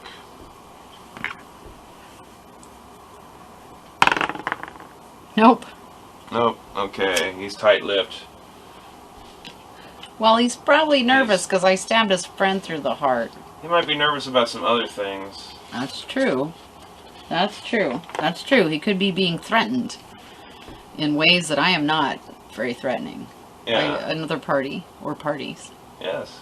Hitherto unseen, or maybe the guy on the horse. Okay, well, what do you want to do with him? He's refusing to talk. I guess if you want to switch tactics and try to rough him up a bit, you can make a wild intimidation roll, since your attempt to persuade him failed. Or you could, instead of persuading him to talk, you can maybe persuade him to come with you and drag him back to the town. Let the sheriff do some shit to find out what's going on. Yeah, I'd probably try to do that at that point. I don't have much else. I don't have any other... I'm not going to be able to rough this guy up. Okay, so that means you're not going to bother looking at the camp? Since if you're worried about the ropes, you guys want to keep an eye on him constantly. I mean, he's my only lead. Alright. I have no time to go look at the camp. Make another persuasion check to see if he's going to come willingly and walk with you these couple miles back to town. 17. Alright. Yeah, he realizes that you can just leave him tied up out here. Maybe he doesn't realize that he hasn't tried yet to break the bonds or anything, so he doesn't realize how poorly He's not you really tied his hands down. struggling Yeah, at this point. He's been caught. Yeah, he's just a simple farmer. He wouldn't answer my fucking questions. No. You only know what you've overheard. Yeah. Alright. Well, okay, you're able to march him back to town and take him to the sheriff. The sheriff will thank you, pay you 50 gold, and you earn 20 experience points for defeating the bandits at the covered bridge. And that's technically the end of just this little scenario. Whether or not the character continues to follow along and, like, wants in on what the sheriff learns and continues to work for the sheriff, We don't know. exactly. Well, hey folks, it's your old pal, King Waspinator here, and tonight, on the 7th day of Krampus, I'm going to be joined by Mrs. Waspinator to discuss her character and the setting for the new Last Shire campaign here on the Team Waspinator channel. Okay, so I guess the basic plan here is just so you feel comfortable with the character and a bit more comfortable with the setting that the character finds herself in. We're just gonna, I guess, clarify a few details. Because we're going forward from this starting scenario Mm-hmm. and expanding the world. You've expanded the map. Mm-hmm. Speaking of which, I guess we can put that into your new character folio. I got you. Your tissue. New character folio, which has my character in it. Yeah. So, what, without me giving input as to the stuff that I'm thinking, like, what is your impression on who this person is? Who is Nofaria? Like, and, before this all began, like what? She's a diminutive, uncharismatic person. Mm-hmm. Well, what did we say? She does some kind of, intricate metal work. Probably, since she's low On- strength, high dexterity. Right. Yeah. But not a jeweler. She's a smith. Yeah, yeah. So she's probably doing the ornate carvings on weapon hilts or something. Okay. And then she gets passed over or for some like a promotion type thing, or she's not moving. She doesn't get the job she wants. She's not getting the credit she wants. And she... Well, we were going to have it where she was working for the Dwarves Guild, which is like the big international organization of dwarves that Okay. controls a lot of trade and commerce and manufacturing in the world. Okay. To be like specific about what happened, like maybe she got passed over for a promotion, that like she was like senior in whatever her department was, but like a younger, newer dwarf went ahead and got the promotion of, you know, to oversee the department or something, because there is like dwarf nepotism going on heavily in the Dwarves Guild. Well, of course, it's a Dwarves Guild. Yeah, they employ all sorts of people, but dwarves control everything. So, and also, like, you know, you've noticed over the years that there's just certain information that like the humans and half elves and half orcs and the other people who might be in the guild's employ and might be considered guild members, there's things that they're just never told about, left in the dark, like all the actual plans going on and what the Dwarves Guild is up to is, if you're not a dwarf, you don't get to know. So that might have built up some bit of resentment. So, like, what exactly is it that she tried to do to strike at them? Like some sort of petty theft, or was she trying to like steal some company secrets? Or I figured it was just like, I'm gonna rob the safe and take off. okay, I don't think it was a well thought out, like... all right. Well, since we have it that like the sheriff knows that you did this, and that's why you're working for the sheriff, at least here at the beginning. Yeah. And he's not gonna like rat you out. You know, you do this for him, and he'll hide it. Now, I guess the question is did he catch you in the act? Yeah. Or did you get away with it, and he figured it out? He figured it out that it was you and not someone else, not some like petty crook. And then he made me give it back, and he's not going to tell anybody? Seems like he probably caught me. Okay, and then maybe felt sorry for you because of your youth, well, relative youth. He probably felt sorry for me because I'm like awkward and not charismatic and trying to work in a Dwarves Guild. Maybe he also has problems with the Dwarves Guild. That's possible. And he's like, I get it. He's got to but deal with you them still can't do that. on a political level. He's got to deal with them, but it doesn't necessarily mean he likes them or trusts them. And, you know, obviously I'm not going to get anywhere in that system. Okay. He takes pity on me. Alright. Figures I might be useful in some way. At the very least, he can send me off to get killed. Well, he brought back a prisoner, which was more than he expected, so... Yeah. Yeah. And apparently he's going to let me hang out and, like, interrogate. Well, my reasoning, the reasoning as it was designed for this original adventure scenario is this is still all an issue of, like, it's outside of the jurisdiction of the Shire, and because he's a sheriff and not like a military kind of thing, like the real strict regulations on what he's allowed to do. He's not in charge. He's not the mayor of Hampshire. He's not one of the little halfling barons that all collectively make all the major decisions in the Shire. So his impetus for wanting a player character to man and become intimately involved in the investigation is that they're going to have to be able to go off and take care of this. But he, you know, so they need to have information. They need to be able to work together. If it's not you, he's got to have to hire or find somebody else who's not an official, you know, officer. He can't send him his own Right. deputies to deal with this because that's still him Right. breaking his jurisdiction rules. Probably because it would interfere somehow with the treaty that the Shire has with Wolfhold, which is the neighboring Goblin territory that's just to the north of the Shire. Let me grab the map over here. Let's see. Like up here, this is Wolfgate, and this is the bottom of the Wolf Hills. So above the Applewood Forest, there's an area about roughly the same size as this. That's hilly and forested, and that's what goblins control that. In this setting, this is a latter-day D&D setting. If classic D&D was like the third age of the world, this is the fifth age of the world.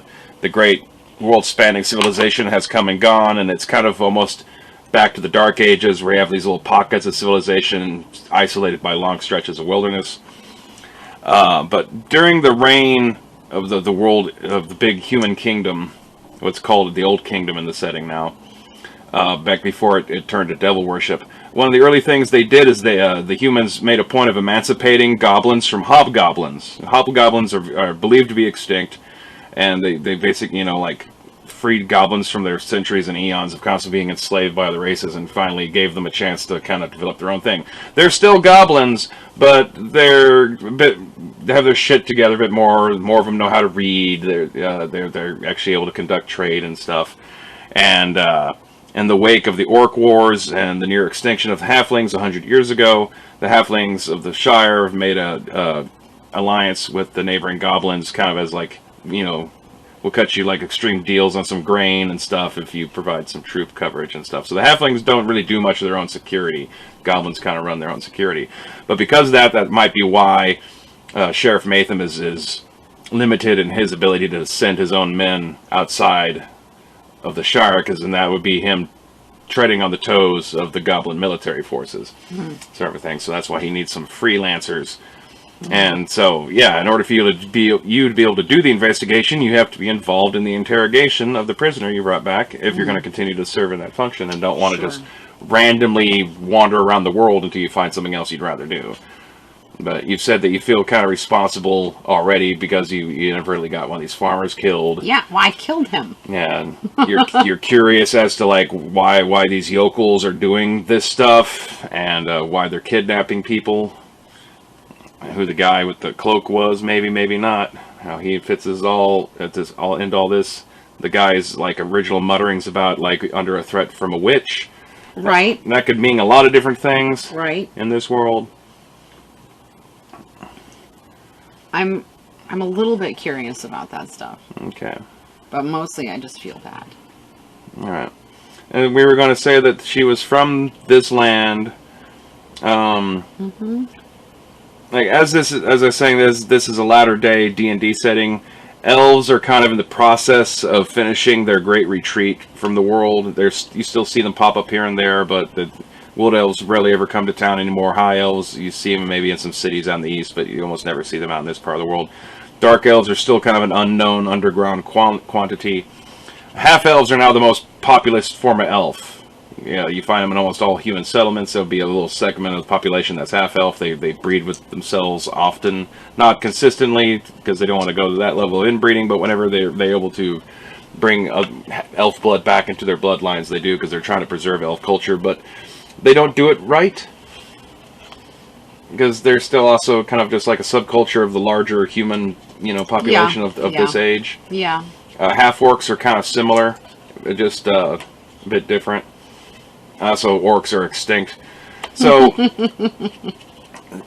the Old Kingdom, about halfway through the rule of the Old Kingdom, the king had married a succubus and created a bloodline of tieflings that slowly absorbed all the noble houses of the age, and the kingdom, like all the old beliefs in the old human gods, were banned and forgotten and replaced with devil worship and stuff.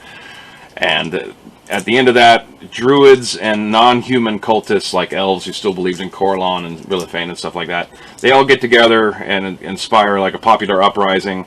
And in the midst of that, a bunch of orcs out of the north storm across civilization because their leader was this orc general named Bloodwrath that had this vision from the orc god Grumsh that halflings were going to be responsible for the extinction of orcs. And so he was going to gather all the clans of orcs out of the north together and just go on a big bloody war and wipe all the halflings out. and for like almost a decade, they finished the job of destroying the old kingdom. That like, so if it hadn't happened after the Civil War and the uprising, maybe society would have kind of figured out what the hell it was doing, and some sort of new system would replace the old one. But the orcs wrecked everything and have created this Dark Ages environment that it's now in. They got real close to wiping out the halflings, but at the very end, one final alliance of a group of elves, humans, and dwarves got together and stopped them just south of where this game takes place. This is the very last pocket of halflings left in the world. The peoples around it are kind of protective of it. They have humans and, by extension, half-elves living amongst them as labor, but they don't really get to be citizens in the Shire. So your character would probably be, you know, just an average citizen. Like not everyone in this world is an adventurer, obviously. Like dragons are believed to be extinct. A lot of the classic monsters are kind of gone in some ways, or just legend, or exist in other fashions. But my thought is that your parents would maybe be living down in Sheepfold, which is mostly like the guild town, and that you would come up to live in Big Town, which is the human ghetto outside of the main halfling city of Hampshire. Right. Hoping to like maybe get some work at like the guild smithies up there instead of having to work in the crowded conditions down by Sheepfold. And Immediately commit crimes. maybe not immediately. I mean, you said your character's 35, so you know. Yeah. Which could, in that, half elf is yeah, it drags. 22 or But something. still, it's long enough. You could have spent a good 10 years putting in time in that company and feel like justified and like I shouldn't have been passed over. Okay. But like that incident of trying to make that theft is like, you could maybe that was the inciting incident that took you from just being a guild artisan to actually being a rogue. And so now, like, I guess it's up to Nefaria to figure out what to do with that roguishness. She doesn't necessarily have to be a thief, as seen by the kind of archetypes that she can choose when she gets to 3rd level. There's a lot of different ways you can interpret how rogues are. They can be like an agent spy, a detective, an anti-thief. They're actually them and rangers are both really good to play law enforcer characters, because like your skill set is designed to, you know, already to match the people you're going after. Relies a lot on the same kind of shit anyway. So, you know, she's like not wed to having to be a master thief or anything like that. So, just because she made an attempt to steal something. Okay. But she's still, like, it's stealth and all that kind of stuff are her forte. And so there's ways to use that. It's just finding what you want to do with it. Or figuring out how to best use them in any given situations you might find her stuck in from time to time. Which can be complicated because there's lots of math involved. Yeah. What sort of questions do you have about either her or the world you're in? Well, what type of people am I likely to encounter? If I go south, it's going to be more human-y. Well, like the entirety of the Shire is primarily halflings. Like most of the farms, the settlements, the housing, even Sheepfold is still a majority halfling town, but by a thinner margin. And it's saying that there's a larger population of dwarves there. You might be talking about like 20 or 30 out of a couple hundred people who live in the town. And these are medieval levels of township. A town is not 10,000 people; it's a couple hundred people. A village is maybe a couple dozen. Okay.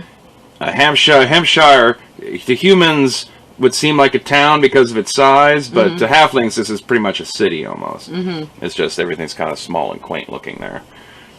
Okay. But most places you go, you'll find a majority of halflings and maybe some human half-elf. What about over here? Over here, this is largely unclaimed meadowlands. Further this direction, there's a large forest called the Green World. There's a wood elf kingdom there, and also some sort of dwarf holdings called Dwarfheim. Okay. And beyond that, there is a kingdom called Rendariat that occasionally their traders come down from. It's a human kingdom. So as I'm around this area, the people I'm most likely to come in contact with are halflings, dwarves, and maybe a wood elf. Wood Elves least, like I said, the Wood Elves don't really seem to come into civilized town. Yeah, They but do if I'm live wandering relatively. around They're a couple days out here, away. then Yeah, it's possible. It's possible, certainly. But mostly halflings, dwarves. There's humans and half elves living among in here too. As like Right. You'll mainly find them in Big Town and in Sheepfold, or your main. In Loggerhead, that's a dwarven But logging just I meant operation. just like as I'm roaming around the countryside, those are Aside from this village of humans, that's just east of the border. This is mostly like open wilderness. Like I okay. said, So this is humans. yeah, it's a little village of humans. Okay. And considering that the people that you had met had mentioned some shit about a village and the guy rode off in that direction, you might want to inquire about anyone know anything about this Freeman's Farms or anything like that? Like, you would know about all the locations on this map for having been raised around the area. But, like, it's just a little tiny farming village. It's independent. It's not part... That's why it's called Freeman Farms, because it's just a bunch of people trying to farm out in the middle of nowhere without having anyone tell them what they can do. Can I wander around and explore Big Town? Can I go talk to my neighbor? Yeah. Can I Yeah.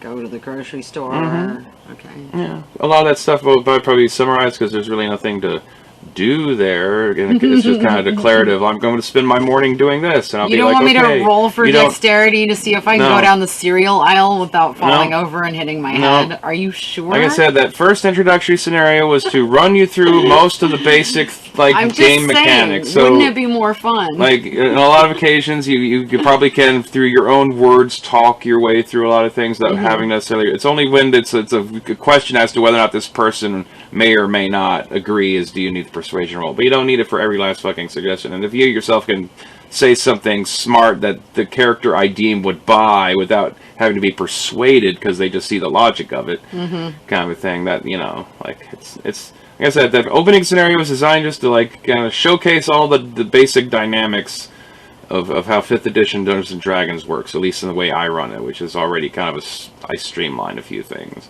Like, I don't make people constantly re-roll initiative between every combat round and shit like that. In fact, I'll just... Your initiative is your initiative for the entire game session. It's kind of like, are you having a good day or a bad day? Kind of a thing, so... And Okay. because also just years of running all these different games and different versions sometimes of the same game, like in my head, especially in the middle of playing, it like rules blur together. So my goal as someone running is just to like not be too repetitive with what people are having to do, and that it seems fair, you know, that I'm not like leaning the thumb too much on either side of like I want my things to have victorious and it's got to go my way, or also being too lenient and like, oh well, you know, yeah, they did enough damage to cut your head off, but you know, maybe they didn't. Because I don't want you to be upset that you got to re-roll your character now. So your character wakes up 5 days later in a prison, and there's a rat with a key. You know, like you know, yeah. it's a balancing act. But like I say, I don't view it as a competitive. It's not a competitive sport. It's more like I'm coaching my players to something. I like the point of coming up with the adventures is I want them to get to the end of it and succeed. I don't want them to be killed by the evil vampire guy. I want them to save the land from the evil vampire guy. So. But I can't just hand it to them, and so yes, that does involve a lot of randomizing things that to thwart their plans and force them to have to think of something else. Right. Yeah. So, what if I need to get thwarted from getting my cereal? So I have to go in the woods and look for nuts. It depends on where you're shopping. Now, like, it's like if you like your character's like out in the wilderness for several days and you've run out all your rations and like you need to go hunting, then I probably would have to like do some sort of like rolling for you to like stir up some deer or a rabbit and see if you can actually hit the fucker. Yeah, because that's not just going to the grocery store. And since your character does have the survival skill, despite being a relatively, you could call her city folk, but kind of a townie, I figure maybe that's part of just like the crappy way that half elves try to convey elf culture. Is like they did teach you to go camping and how to start a fire and how to track, but like you never use it. It's the way like middle class people go out into the woods, you know, but you're not really out there the way the wood elves live or something.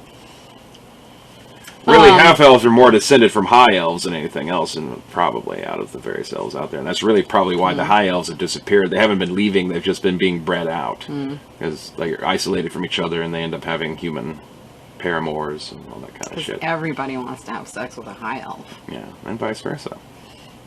High elves like I to see. fuck everything. Oh, well, yeah, they'll definitely, breed themselves out Yeah. with that attitude. Mm-hmm. Or in to all the other species? Races? What do you call them? Races? Races in this game, it's really more appropriate to call it species, but, that's like the older way of thinking of, like the really older way of describing race as opposed to the modern ways of using these words. Like class also doesn't quite match how we use class in a modern context. Yeah, no, I'm joking about the grocery store, but like, when you were talking about, you might want to ask if anybody knows what's going on with the human farm up there. And I'm relating it back to like video game experiences where the game tells you, like, I could draw in more this town you can ask questions of people, and then you go ask questions, and most of the people still go, derpa derpa, I'm a farmer. But then the one you're supposed to talk to actually tells you stuff. Yeah. I don't know how that works Generally, in like, this type of game. So like, there's an inn here. Can I go have a drink? Yeah. Can I talk to somebody at the bar? Yeah. Like, what is the experience like? It's different, like, it's a bit like, yeah, there are most. What do I want most to do that, people, though? like most people, there are like the blind set background NPCs that like they're going about their thing. yeah. They don't have anything to say or contribute. Yeah. But generally, like most like specific locations, item shops, inns, places where like established NPCs that have names, Right. Like I said, like right off the bat, the sheriff. You can Yeah. ask him questions about what would the sheriff know about these things. Yeah. He might be able to direct you to other people or places. Right. Because like, I guess I should draw up a focused in more map on these two places because your character should know the layout of the town and what's already there. It's like there should be a ton amount of secrets to them. Yeah. Like, is it worth wandering around and figuring out? Or you just know, like, well, like it's established relationships. Like the thing about role-playing games is like none of it's real until you've interacted with it, and the act of interacting with it, you're giving birth to it, and so you're like you're solidifying something that was just raw potential ahead of time, and so like it shapes the world. If you never go to a certain store in the town, that store just doesn't really exist, and eventually kind of disappears from the map in a way. It's irrelevant. The characters you meet tend to end up being important because they're the only people that really exist. Because like I said, it's like as you touch them, they're created. So because even if I have like a bunch of like list of like, go to the item shop, there's so-and-so runs it, and they might know this, but as I say, if you never go there, then it's not real, and depending on how you interact with it or how things have gone in the game, where it's like, well, I originally didn't intend for this character to have this bit of information, but you need to talk to somebody who can tell you this, so I fudge it, now it lends them more importance than I might have originally envisioned for them. Like I said, there's a real freeformness for both the people playing and the people running it, where it's this constant merging chaotic soup. It's a real unique form of art, really, in a way. It's So it's more like, okay, I get what you're saying. Yeah, which is, again, that's different. I mean, there are lots of ways in which it's different from a video game, but in that I don't, in part of your plot point, have to go to the inn and talk to Ted. Because if I don't end up doing that, you're not going to keep prompting me with other side characters. You'll just put Ted, or you'll give Felicia Ted's dialogue, and she'll be over here. Because if I need to know that, but you there's might have also points like that I need to know, but you don't have necessarily a place or a person that has to give me that. But I won't necessarily do that with everything, because there still has to be advantages to going to certain places. There are certain things and details and clues that only happen when you go to the. And also, like, these games aren't quite so plot wedded as video games or books and movies are, where like the freedom to like devote divulge, and there's other things going on in the world, which, like, as you go along, it's like, well, shit, that also sounds like a really interesting plot line. Do I keep finishing the one I'm doing, or like this sounds like this might actually be more important? Yeah. But I should at least get this resolved and come back to it, or Yeah, if yeah. not coming back to it now that it's been set in motion because you interacted with it, how is it going to change and evolve on its own Right. without you touching it? You Yeah, know, yeah. can it make it worse, or Yeah, will it make it worse to interfere with it? It was the last game I ran. With Forgotten Realms, I started with the Essentials kit. That was like just me, just like having several published D&D adventures all running at the same time because I really didn't know what to do with Forgotten Realms because I've never liked Forgotten Realms because it's too specific everywhere, and like I don't have to like memorize all that shit about someone else's setting. I can make my own setting where everything's got a thing going on, and that way I own it better in my head. When I'm the one who figured out where the hills are and what lives in those hills, and what the stupid made-up name is. It's my stupid made-up name, and I don't necessarily agree with how they use snake people and just all that other kind of shit. You know, Yuan-ti should not be living that fucking far north. I don't care if it's a swamp. It's a swamp in medieval Germany. You don't have snake people living in medieval Germany. Take that shit south. You're a big person living in a world full of largely of halflings and their goblin security forces. Right. They're friendly and nice and love trading with people and talking with people, but they don't really like living around the big people. How much that is just kind of like a kind of a nervous tick they developed in the last 100 years after the orcs almost wiped them out, or halflings were always kind of low-key racist and you just don't notice unless you're actually living in their lands.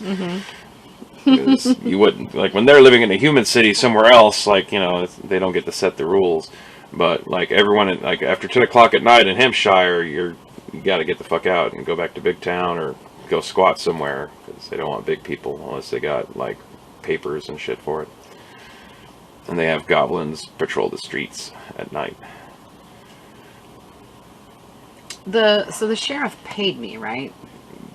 We assume he did give you 50 gold for bringing back the bounty. Yeah. He brought him a prisoner, so yeah. So he did. He paid me. Yeah, you've been paid. You've been So paid I'm not- a good amount so of money. I'm not just like being extorted. No, not at all. Also. Like, you do So him a so I favor. can sort of become a contractor at this point. We can kind of forget about the other thing maybe eventually. You've already like, hey, you brought him a prisoner. That's gonna make him look good to his uppers and shit. Look, hey, look, I'm getting shit done.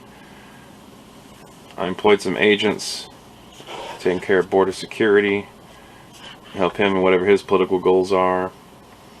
Yeah, anything you want to know about, or talk about and argue over your sidekick here, anything that you're like, yeah, I really don't like this, could we change this, or... Like, I guess we're going with Boone as the pronunciation for B-U-N-E.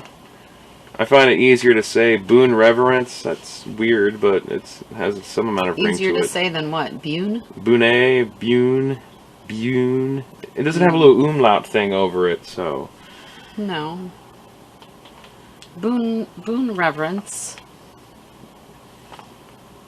But she's just a tiefling noble with the expert sidekick class.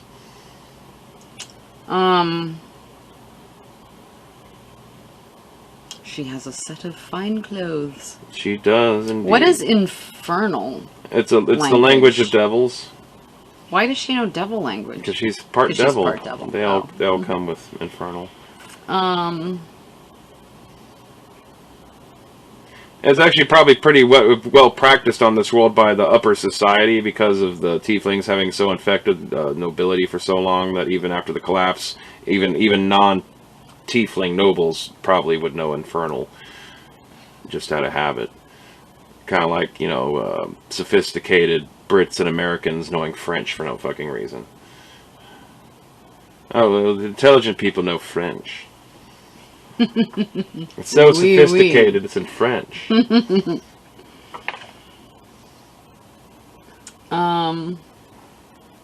She spent the last 6 months in the Freeshire staying in the most expensive room available in Big Town. Mm-hmm. She can't afford another month at this lifestyle without seeking aid from family. So, how do I know her?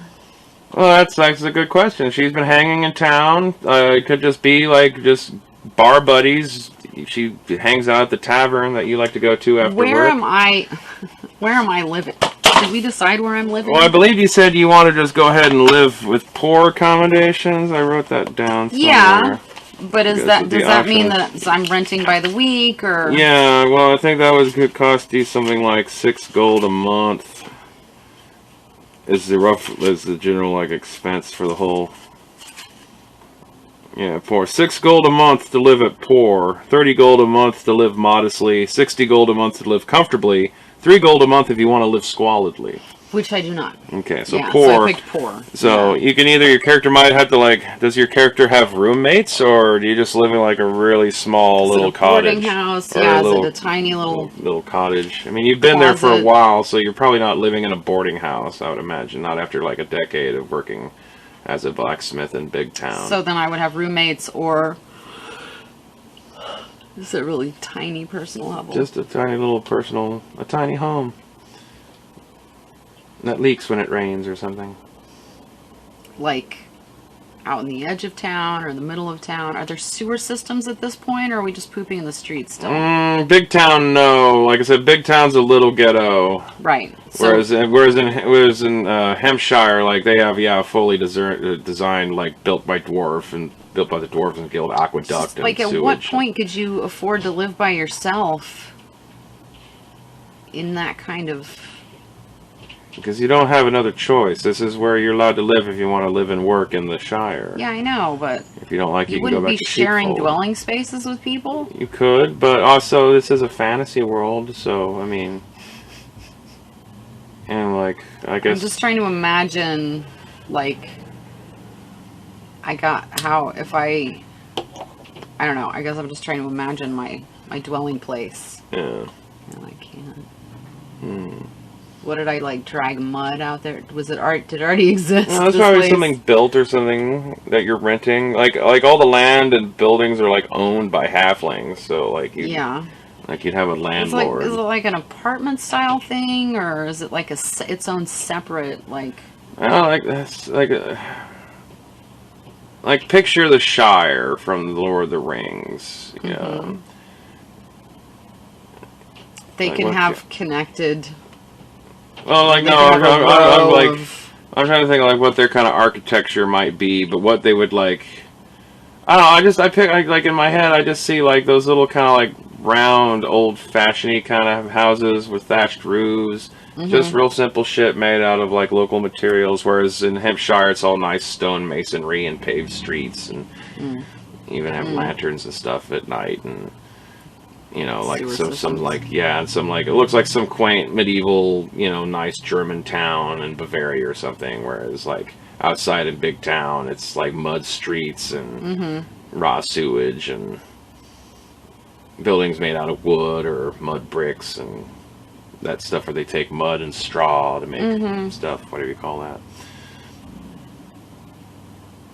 I don't remember what you call that. But yeah, so it'd probably be something like that with like a dirt floor, maybe some like a carpet, modicum of furniture. Sure. Or they could Like have. a I don't cot see or them something. doing apartment complexes. I could see they have like a duplex or a quadplex kind of thing, or Yeah, it just a larger seems, building cut into 4 Yeah, like there subsections would for be people some to have kind their of little unit, like cheaping out in that way like to try to. access to a I mean, outhouse. once you're access to an outhouse. Yeah. An outhouse. Yeah. Okay, and so. And so if she's in like the fanciest boarding house in town, is that going to be closer to the center of town, or is that going to be farther out? Well, she's not the fanciest. I mean, there's Well, like I said, whatever it's you nothing said. more than comfortable Yeah, accommodations man, here, but not wealthy or aristocratic. So she's probably like whatever the local inn is. It's probably like not so much in the the center, most expensive room but available. like you know on the map how like It's probably on like that road as it goes into the center. It's probably somewhere like not really on the edge, but not really in the middle, but like along the main thoroughfare. It's Okay. probably where like whatever main inn is, and she's just been renting like the nicest room in it for months now. Okay. What reasons do I have to go there? It's probably the main bar in town Okay. because it's What about, is there, okay. a place to get food that's prepared. Yeah, that's what I was gonna say. Is there other kitchens? It's like, you haven't been working at the guild, so you're not like poor. You're living squalid, so you can afford to feed yourself and have stuff. Yeah. But you're not living beyond your means. Maybe that's part of why you wanted that promotion. Is you can maybe upgrade your lifestyle, and instead, like, no, it fucks up your budget. So, planning on stealing from like the company coffer and running. So maybe you had like bought all this stuff for yourself so that you can like you'd be when you ran away and left the Shire. You didn't want to be out there defenseless and stuff. So yeah, maybe you cobbled enough together to invest in some adventuring equipment, but then your heist went down badly. Right. Yeah. Well, especially, maybe, like, she had money saved up. How expensive are these items? Depends. Let's see.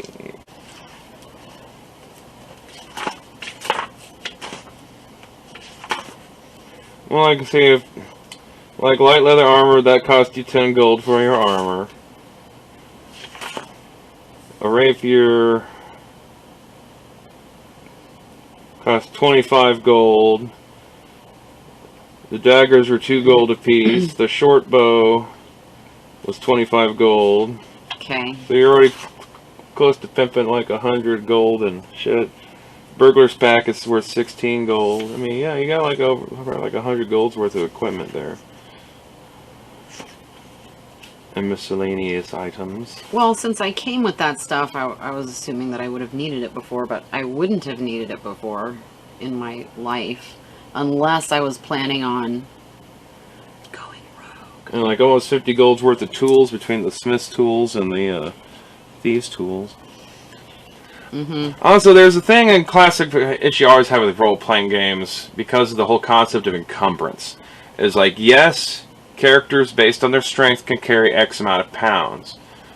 But is that realistic to what someone, like, do you always walk around carrying your maximum capacity? And it's also, there's it's not just the mass, but it's the volume issue. It's like, yes, you're physically strong enough to carry all those weapons, but stop and try to visualize you having 5 swords, a battle axe, 6 daggers, a spear, a bow staff, a bow and arrow. Even right now that you're walking around with a rapier, 2 daggers, and a short bow and quiver, seems a little like bulky, cumbersome. And that your friend has the exact same equipment.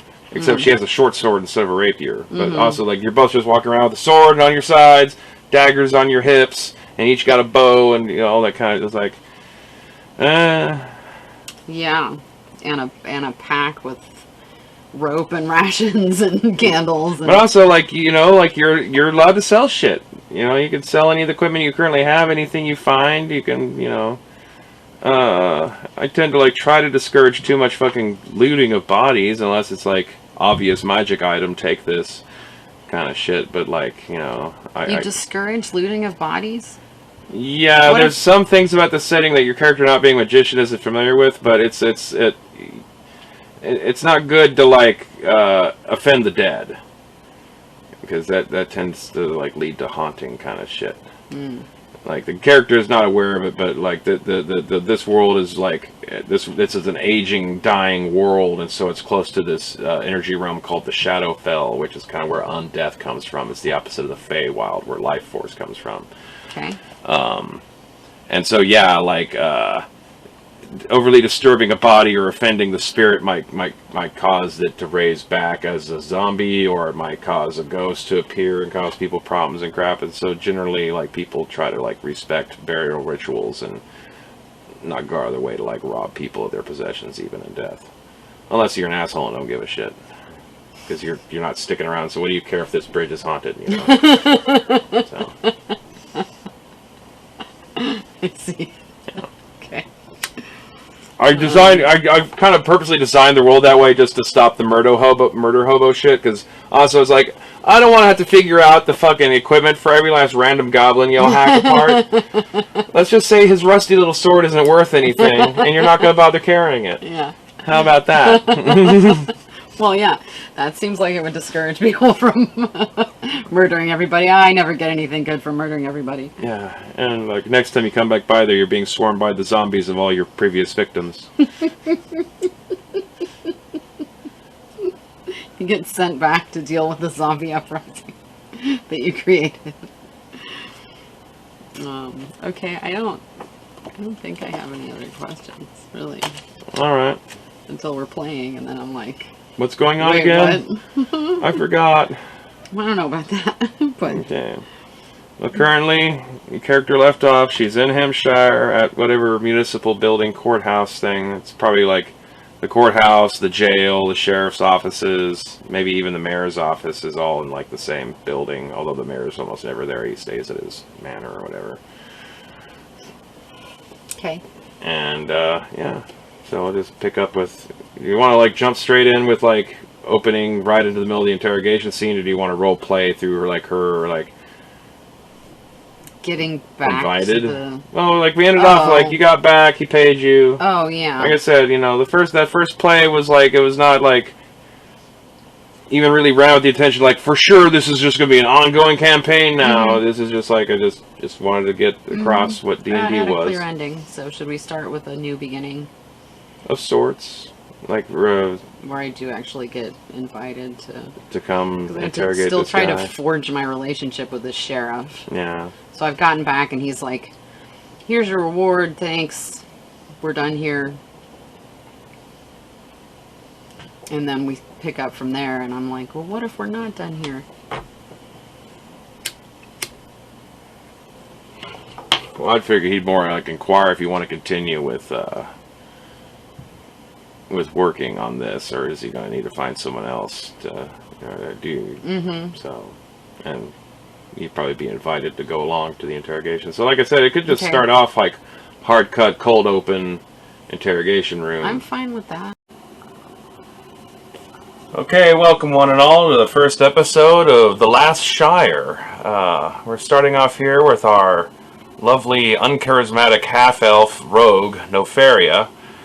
On our little introduction that we did last week, she managed to catch a prisoner after going to go investigate some bandits at a covered bridge on the borders of the last shire in the world.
It is the evening of the second day of summer now.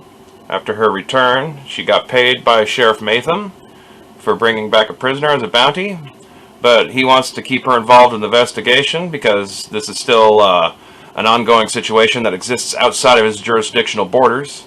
And so we're going to start off, we're in an interrogation chamber, stone walls. The Civil Hall is one of the few buildings in the entire town/city of Hampshire that's designed with full-sized peoples in mind, since most of this city is designed for halflings. When he was leading you in, there's a couple empty cells, and there's one cell that had a passed-out drunk gnome on a bench who kind of blurrily looks at y'all as you pass by, and it takes you down to a chamber has a couple goblin guards strap your prisoner down, who is a human farmer by the name of, as I recall, Wallach Dwiddle. And surrounded by all these implementations of torture, and that he's been put on a stretching rack, although it hasn't been activated yet. Basically how this is going to play out is you can ask him 5 questions, and you get to roll with advantage on either an intimidation or a persuasion roll, as you see fit, to see if you can get a honest answer out of the guy. So you get to ask him 5 questions. I have a bunch of different information written down, and I'll just kind of see how I can jigger it into how you frame your questions. Or if you ask something that I hadn't occurred. Do you like ham sandwiches? Yes, he does. Okay, you've used up one of your 5 questions. Wait a minute. Yeah. What's your favorite color? Liar! You said intimidation or what? Or persuasion, or any other kind of charisma-based skill. Deception, if you could figure out a way, like what angle would you be using deception to get him to talk? But Sure. that's also a possibility. Okay. Thankfully, he's just a simple commoner, so your target DCs aren't going to be very high. And like I said, since the sheriff's there with all his, it's kind of framed to the prisoner that, tell her what she wants to know, or we're going to put you to the rack and the Iron Maiden, and maybe make him listen to a little Sepultura and Motley Crue. So, Okay, so I want to ask, I'm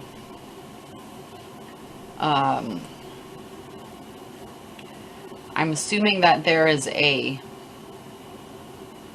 well, what do you remember from what you did here from last week?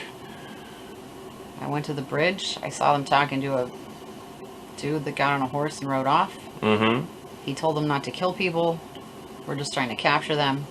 And they were like, they're farmers. We're I not... killed his friend. Okay. Actually, from what he oversaid, you might have killed his brother-in-law, because he said something about, like, he was married to his sister. Okay, well, that's even worse. Yeah. Yeah. Okay. Okay, so my assumption is that they've been tasked to guard the bridge and capture anybody that tries to go across the bridge. And so what I want to ask him is the person for whom you are guarding the bridge threatening you in some way, that if you don't guard the bridge, something bad will happen to you? How do you want to use persuasion, intimidation, or deception? And how your character... Well, it seems fairly straightforward, so persuasion... Persuasion. Yeah. I'm playing like more of a good cop angle. I'm like, are you under duress, sir? Alright. Well, you'll have whatever your persuasion modifier is, which will be your crappy charisma plus 2 for having the skill as a proficiency. So I believe you get a +1 when you roll. Yes, that's Okay. correct. So roll 2 die 20 since you have advantage, and you can take the higher of the 2 rolls, and then add 1 to that. And you don't want to know the target DC, correct? I do not. Okay. I do not like that. Well, You might want to re-roll that other one, since it's a little crooked. So it's 6, and what's that other one? A 9? that's a 10. A 10? An 11? So now it's a... Okay, and your question was, is someone forcing him to do this? Yeah. Well, the question is he going to be punished in some way if he doesn't do it? Is whoever is getting him to do that, are they threatening him in some way, is what I'm asking.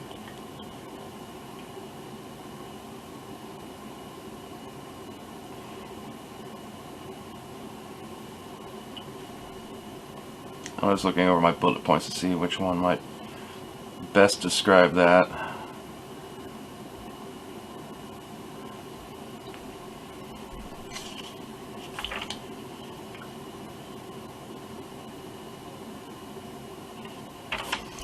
Okay, a woman named Greyheart Halfhuman came to the town a couple weeks ago and has ensorcelled the children of the town.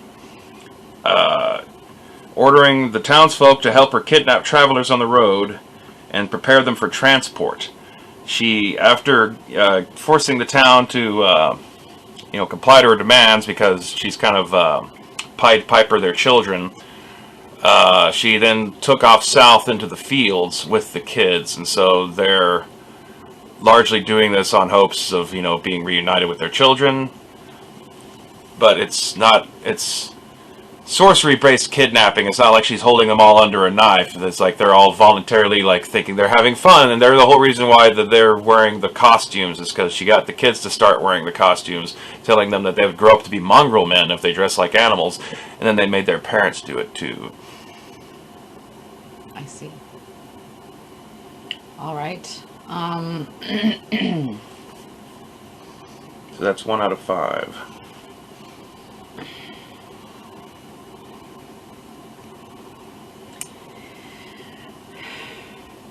She's asking them to kidnap people for transport to where?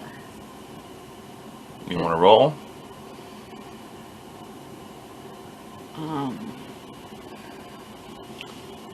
What did you say was over here? Further down the road is eventually you come to the forest called the Green World, and then within the Green World there's a dwarven territory called Dwarfheim, and beyond the forest is a big mountain range called the Mid-Range Mountains, and that's where there's a duchy called Rindariot, a remnant state from the original Old Kingdom, and then beyond those mountains is just the wasteland of the Old Kingdom. Okay, so does he know what she wants the people for, or where she is transporting them? He did say that they went south. He took the children south into the fields. Children south into the fields. So if they did that, they would have gone that way. Right. Which is still a big, open, largely uncharted territory for you. Right. Coincidentally. But roll if you want to get him to answer. Is he going to be able to answer the question? Okay. So roll with advantage. 2 and what? 19. He has no idea, but you can tell he's honest, and he's kind of frustrated by the fact that, aside that no idea where they took off with all the kids, and all he knows is that they're supposed to, after they've gathered up 44 prisoners, the cloaked man, whose name is Enric Deadhand, will lead them to transport the prisoners to rendezvous with Greyheart and the children. Okay, well that's half my question. The question was not where did she take the kids, where is she trying to transport the prisoners? No, that's what I'm saying. The prisoners are to be transported, and they're supposed to go down to meet her and the kids, but he doesn't know. Deadhand is the guy who knows there, because he's the one who's supposed. The guy you saw in the cloak. Yeah. He's the one that's supposed to lead them to meet her. But that's after they've gathered enough prisoners. But that's what I wanted to know. Yeah. What are you supposed to do with those people after you kidnap them? Okay, so she wants 44 people. Mm-hmm. And only after they have captured 44 people. Yeah. Are they to send them? Mm-hmm. Okay. What was the other half of my question? Where and why? Oh, why? Why? Yeah, why? He also does not understand. Yeah. I don't remember hearing anything in that first conversation either about why you can't kill them when they cross the bridge. He describes them as a witch. Describes her as a witch.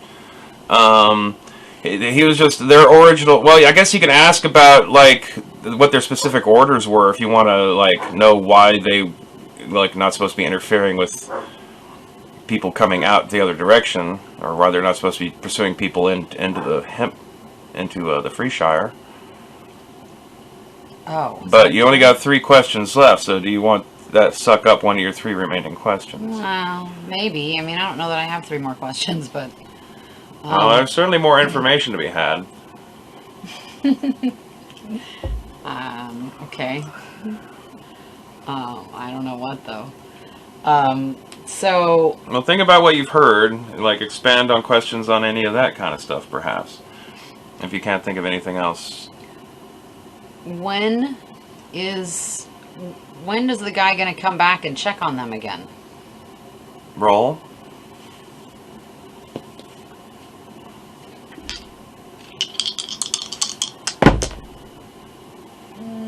Good enough. You got a 17 on one of them. Dead Hand comes out twice a day to check on them.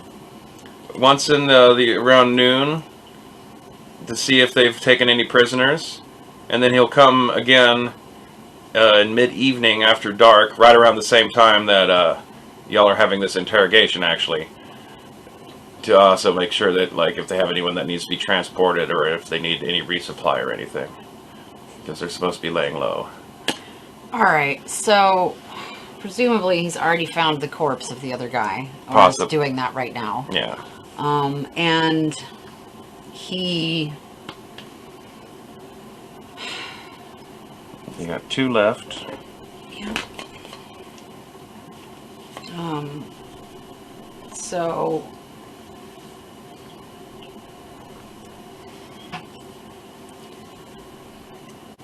he's found the guy, presumably, or is about to.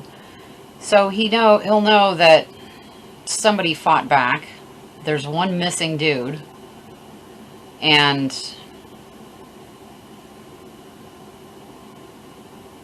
no prisoners.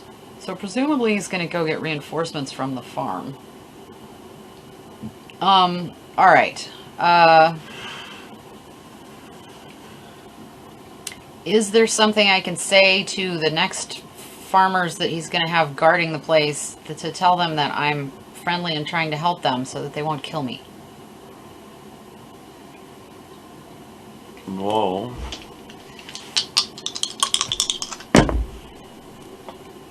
A 4 and a what? 8. He's kind of like a fuck you, lady. There's nothing you can do to cause us to betray our children. We got to do what we got to do to get our kids back. All right. You have one last question you can ask him as the night wears on.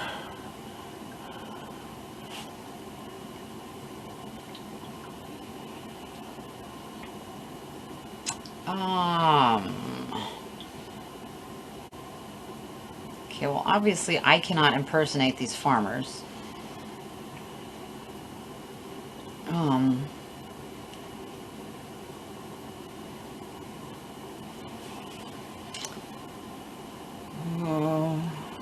Do you want to consult with Matham? Oh. Sure. But it's just like before you formulate a last question, this is kind of like a way to like in game feel like I can give you a tip because it's a character that's there. But he would suggest that it would help if you had more of a logistical idea of exactly what's in this town before anyone goes riding up there. in their town that they live in. Yeah, Freeman's Farms. Like, what all is there, minus the children, exactly, like, how many people are we talking about here in this town? Uh-huh.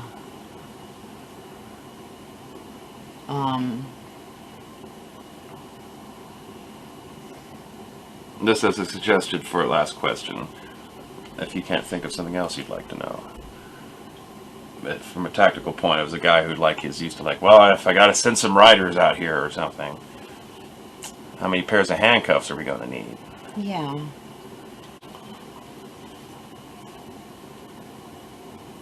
All right, I guess, I mean, it's not really a way to phrase. How many able-bodied men are still in your town? Or fighting women? Like, How many people are in town serving this witch, Greyheart, or something like that? okay, that's a good question. Yeah. Let's ask that. Roll.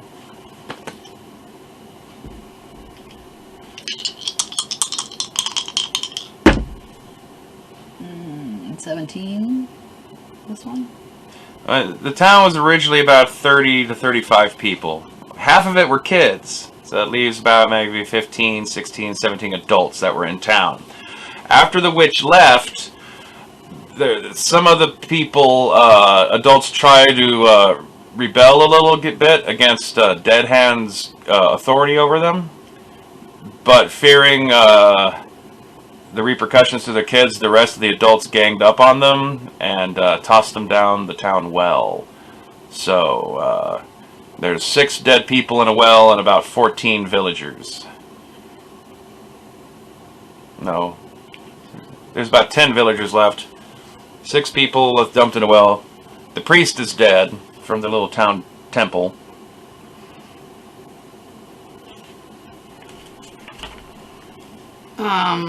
Does that include the guy I killed? Were those 2 guys 2 of the 10? 9, because also minus the preacher too. So that's down to, there's 9 people left who are actively serving Greyheart. And 2 of them are dealt with because one's dead and you got the other one in jail right now. So there'd be 7 left at town, plus Dead Hand if he's still there. Right. And whatever prisoners they have taken that they have there in the town too. How are my hand-to-hand skills if I didn't have weapons? You're not a monk, so not very good.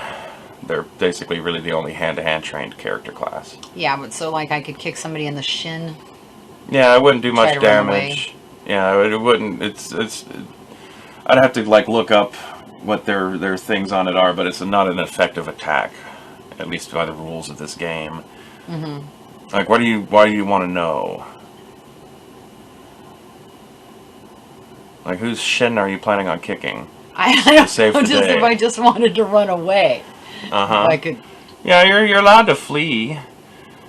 yeah, but like, you know, poke them in the eyeballs and then run away. There's just, you know, That puts yourself at risk of a counterattack I see. by getting up close enough to do that. So I yeah. see. All right.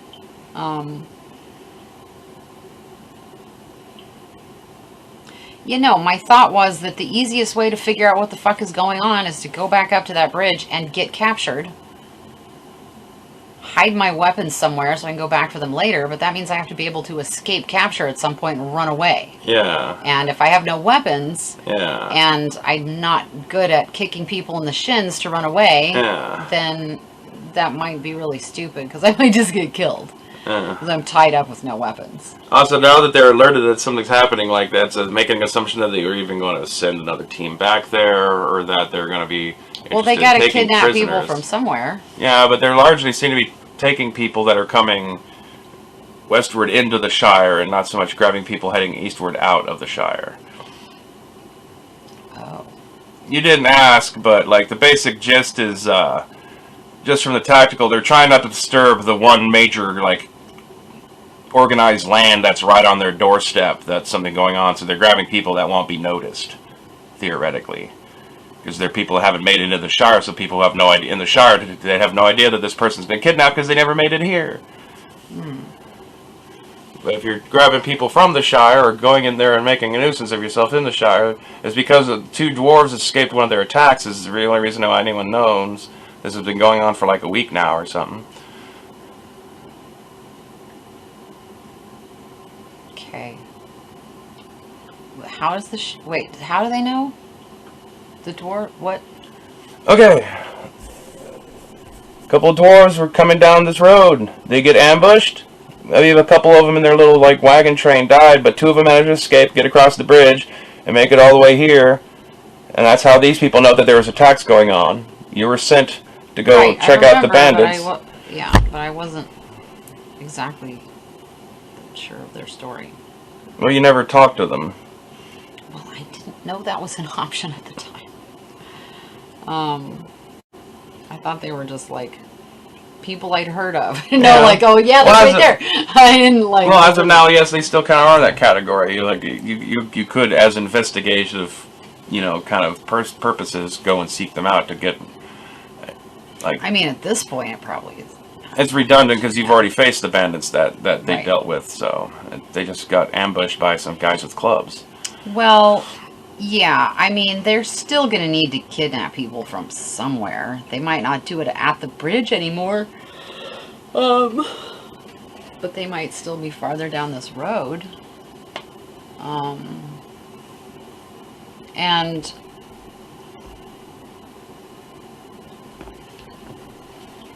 I mean, how else am I going to try to figure out what's going on if I don't go there and talk to them? Or try to follow the guy, you know? I guess you could try to find any other knowledge about the town from people who know things about the town prior to this being a thing, but I'm not sure what they would tell you that. Yeah, right. Yeah, so...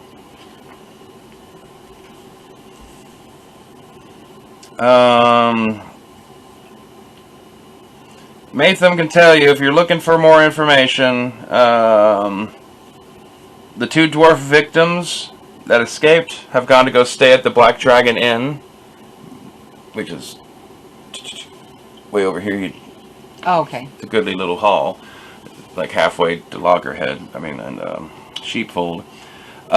He recognizes the Dwiddle name, and he believes there are still members of the Dwiddle family living in Big Town. And there's always the snitch in Big Town. He hears all sorts of weird random things. Freeman Farms was founded a generation ago by a group from Big Town who wanted to own their own land free from halfling laws. And also so they can practice a more non-druidic form of Yondala worship. Okay. Is there a phone book or something, or do I just walk around asking if anybody knows Dwiddles? I mean, not a phone book, but... You don't have to necessarily role play through it, but you can make some sort of investigation role in town to ask around. Hey, could you point me to the Dwiddle house or something? And oh yeah, I know, it's over here, lady. Let's say by now, after the interrogation, it's about midnight-ish. Well, and you're, in the middle of this town that's locked down to big people after 10 o'clock until dawn. Matham can send a couple goblin guards with you to escort you down to the workers' gate. Okay. Or you can sleep in his office overnight until morning. It depends on what you want to do from this point forward. Well, how long does it take to get from town to Big Town? About an hour. It's 2 miles. So it'll be 2 in the morning by the time I get back home? Yeah.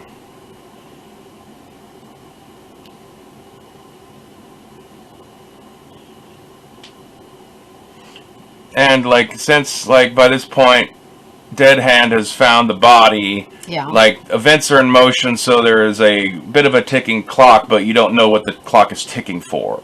Right. But if you were running a kidnapping operation and then one of your guys got pinched by the big log dogs just a couple miles down the road from you, what would you do?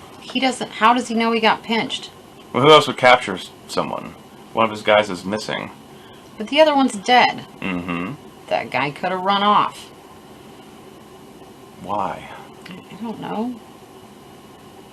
They were chosen, to go out there for a reason. Because, like I said, these are people whose kids and families are at stake, so... They didn't stick their 2 nervous Nelly guys out there to bonk people over the head and have them hauled back to town for who knows what. Okay, well, the traveling circus kidnapped him to be their new strongman. I don't know what I would do if my smuggling operation guy was taken by the local sheriff. Depends on a lot of things. What do I need people for? How soon do I need them? Can we just go somewhere else and find another road to take people from? Do we need a particular kind of people? Are there time constraints for that? How powerful is the sorcerer? I mean, there's all kinds of shit that I don't know what the hell's planning. And the farmer wouldn't necessarily know either. It's not like these people are just telling all these yokels all their specific details. Right, which makes me wonder if going to the farms is even necessary. Are those people going to know more than this guy? Well, you're not going to learn anything if you don't go anywhere. Or you just I don't know if I can help these people. I'm not going to live in the sheriff's office. So I'm definitely going to go somewhere at some point. I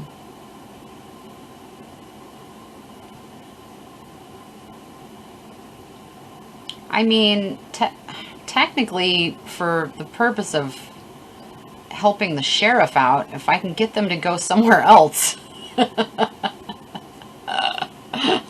that's done. Well, they're not bothering your area anymore.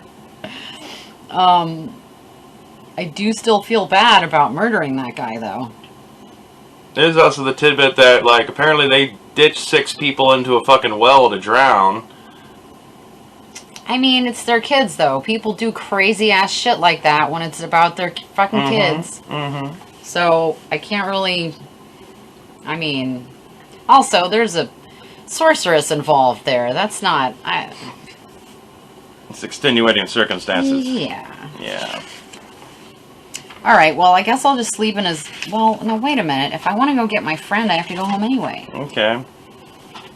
Maybe I'll go home if he will give me someone to Yeah, hey, escort like I me. say, he can send you home with a couple of goblins to get you to the gate without any of the other goblin patrols giving you any grief. And I'll go home and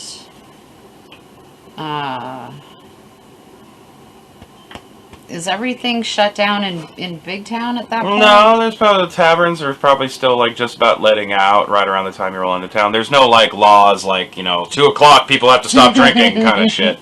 Right. Taverns go until just people peter out and leave. Right. Because most of them do have to get to work at some point, because that's why people in Big Town are there. They're not there for leisure. Did you want to see if you can get Boone before she goes to bed? Or before you go to bed, since you're going to be passing around by the tavern as you go into town to go to your house. Yeah, well, that's what I was asking, but I figured if... I don't know, I figured she wouldn't... She lives there. She would still be down in the bar when people are clearing out, because... She might be like, yeah, it depends on how kind of drinker partier she is. I mean, if I'm right there, I might pop my head in and see if she was there on my way home. Okay, she well... was just visible. I don't know that I would go look for her. For simplicity's sake, she could be like at the main downstairs bar, like, and there's still a few people like drinking, and she's like drunkenly laughing with some human guy, and she's there if you want to like go ahead and go like recruit her to your party or wait till the morning.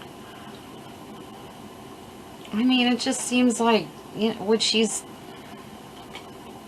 Okay. She's a psychic character, so you don't actually have to do anything to convince her. You just have to say that your character, like, hey, we're gonna be doing this thing. Meet me in the morning at this time at my house. And then because, like I said, you control her tactically. It's just you don't role play her. Okay, so. But it's assumed that your sidekick will I'm join. not... You don't have to talk her Okay, into to coming along with you. Okay. That's like accepted as writ. You go, girl, sure thing, Okay. I hope she doesn't say that to me. No. Girl power. I have this moment like all the chicks in the Shire all stand next to each other before you go fight the big villain. We got each other's backs. Yeah, all right. Well, then, so it's still a fact-finding mission, but it could be dangerous. Mm-hmm. I mean, that's what I'm telling her. Okay.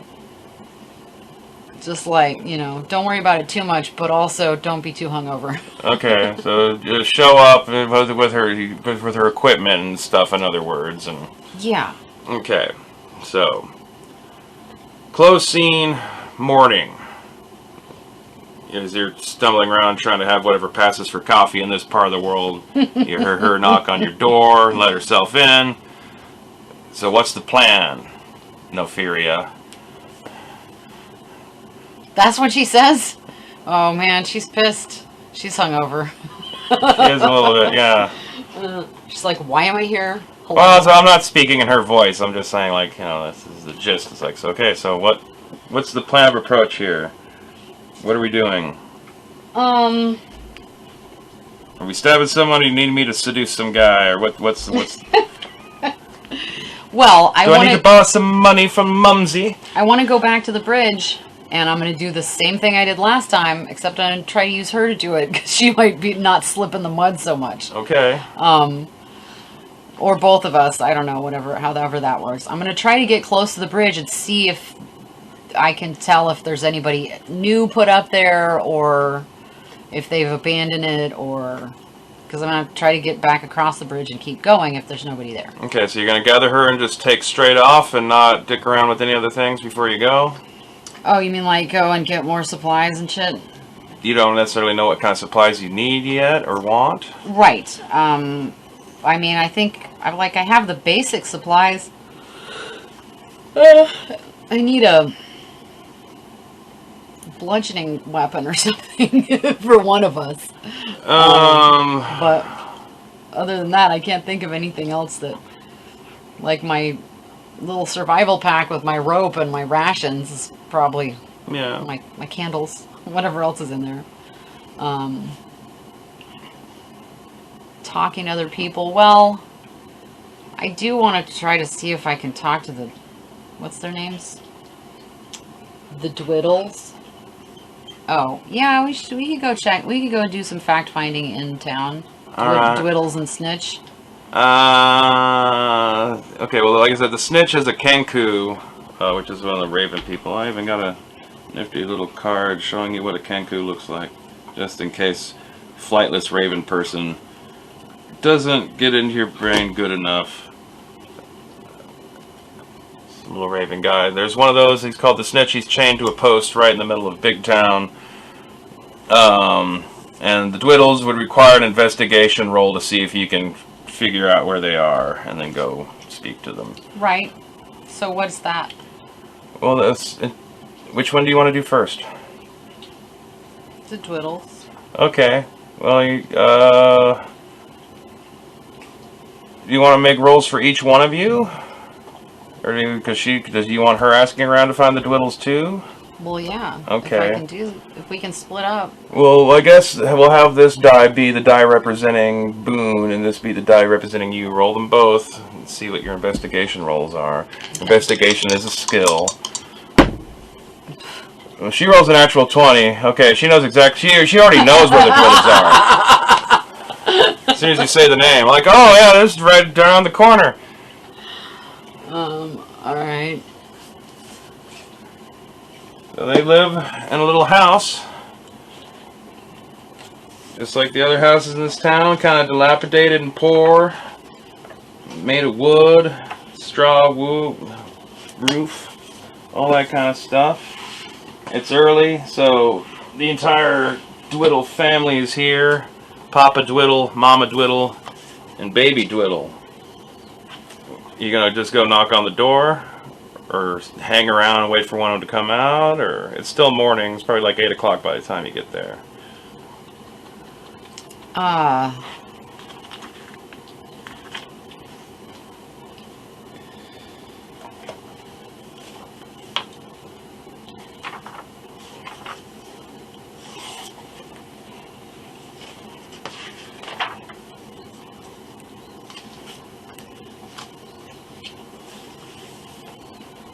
would probably just knock on the door and ask to talk to an adult. Okay. The family has an infant. The mother answers the door. Sees the two of you. Seems a little like intimidated to see a tiefling. And y'all are both decked out with weapons and stuff. Can I help you, ma'am? Mrs.? So, there's a problem at the farms. We're trying to help. And, I know some of their family members went there at some point. Like 20 years ago, my uncle moved out there. I have some cousins who live out there. Have you been there? Have you? She personally has never been there.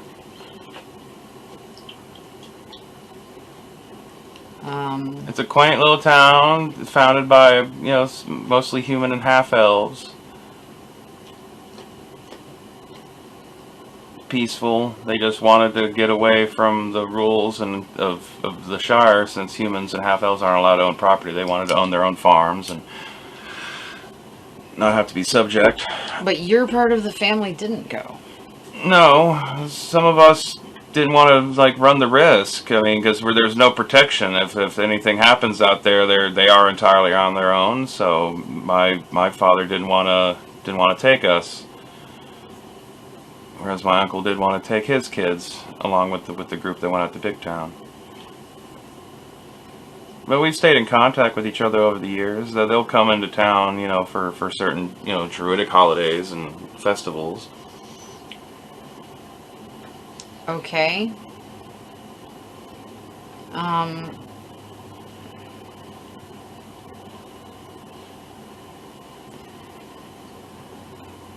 How many people do they know up from there? Do they know other people that live there, or is it just their relatives? Just their relatives. Okay. She's got a cousin named Wallach, and then his sister has a nephew. I mean, has a son. So Wallach has a nephew. So she has 2 first cousins and a second cousin. Well, one of them's the guy in the prison, right? Yeah. Yeah. So his sister is still unaccounted for, and apparently he also has a nephew that's back in the town. And since that sister is married to the guy you killed, then the nephew would be the son of the guy you killed. Right. And his name is Joba. The son? Joba Dwiddle. Or no, Joba Cletus, because the son of the Cletus. Since his wife took a different name. How old is he? 8. Okay, so he's probably missing. Or he might be one of the kids gone with the glitch. right. Yeah. That's what I mean. Yeah.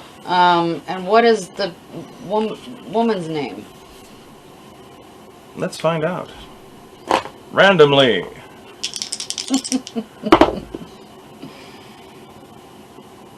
Ardena Cletus.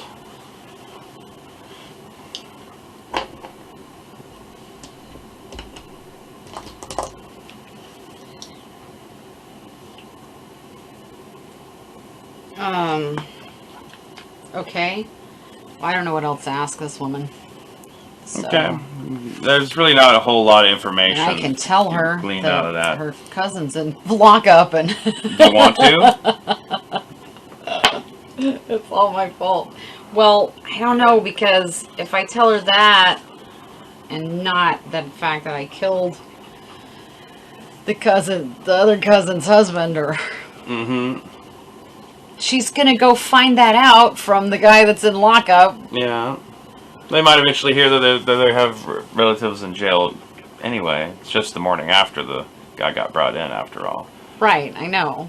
But you don't necessarily want to be the one bearing that news, considering your connection to the case. Yeah, no, I don't. Okay. I don't. All right. I want to thank her for her time. All right. So you want to scuttle off, and you want to see if you can glean any from the snitch. The snitch is entirely random. You give the snitch a coin, he'll tell you a random rumor. Okay. Maybe it has something to do with what you're doing. Maybe it doesn't. Okay, that's good. That's fine, because I don't have to think of questions. All right. So, you'll both wander up into the center of town. You can either give them a copper coin, a silver coin, or a gold coin. You'll need to deduct it from your coins on your Does character he sheet. care? Is it... It varies, like the range of the random rumor Uh-huh. that you generate. And so, I have...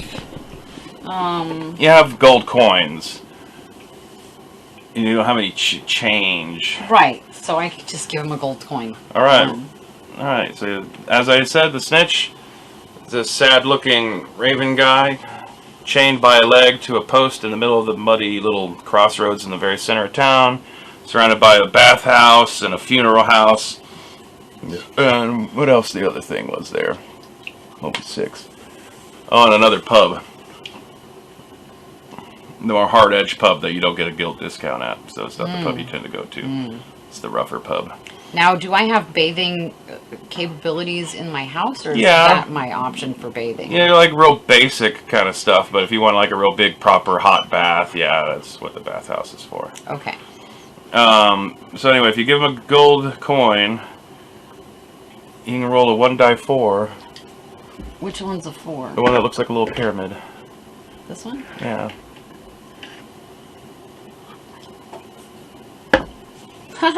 A 1? Nice. Yeah. All right.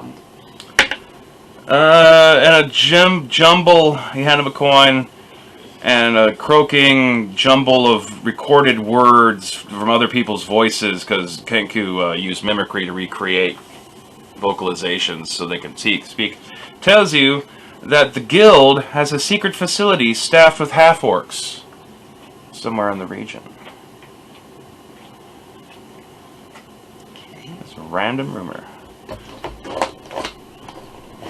You can't do it twice in a row, but you could have Boone throw a coin his way for another one, or do you feel like, yeah, this isn't going to get me what I'm wanting? No, fuck it. Why not at that point? Okay. Roll another die 4 then.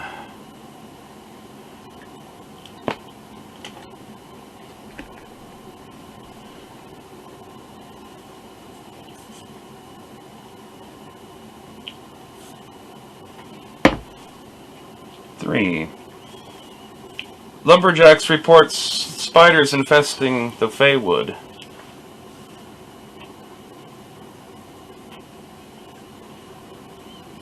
Like, when he says spiders... He means like fantasy world spiders. Okay. Yeah. Right. See, the Feywood Forest actually does somewhat cut a little bit south of this Yeah. area, so that Yeah. might be relevant, or it could just be Yeah. a hazard warning for Yeah, your journeys. Like, oh, fun, let's go kill some spiders. Like, Or no, like, no, that's we're gonna not go around this forest and keep trekking south. Okay.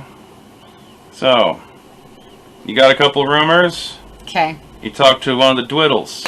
Okay. Let's yeah. say it's getting Alright. close to like 10 Lunchtime. in the morning. Oh, No, 10 in the morning. Okay. Are you gonna waste any more time, or are y'all gonna head off for the bridge? Nah, I think we gotta go check the bridge out now. Okay. Well, you get there probably, it's what, 5-10 miles away, traveling at an average pace. You get 3 miles an hour, so you're a little over 3 hours away from that. So you'd get there like around 1 in the afternoon-ish. Let's get switch back to having the bigger map since you've gotten away from the town now. I'll take my Kenku back. Thank you. Okay. Well, once again, so you're approaching from the side of the river where there wasn't a camp, so how do you want to ascertain whether or not there's anybody on the other side? I don't know. I can't see across the river, even if I'm looking, since I know where the camp was, I can't. Well, you know where it is now, yeah, Right. but I there's like still there's a can't bunch of tall see. grasses Yeah. and stuff, but you can, Yeah. But there's no sign of a smoke from a campfire, I can say that much. Okay. You don't hear anything. Okay. Uh, So as we approach the bridge and we're kind of nosing around. You want to just try to snake through the covered bridge and just stick Yeah. in shadows and just try to... Okay, well, I need some stealth rolls from both of you. Oh, I can actually, before we go any further, I guess should like roll some initiative. Okay. Make an initiative roll for roll your die 20. It'll work for both of them. You both characters will move on the same turn. You can decide who goes first, but that way, just for simplicity's sake, on your turn you can move both your That's a characters. 6. Did you say the line's at the bottom? Yeah, so that's a 6. Okay. All right. So you have an initiative of 6.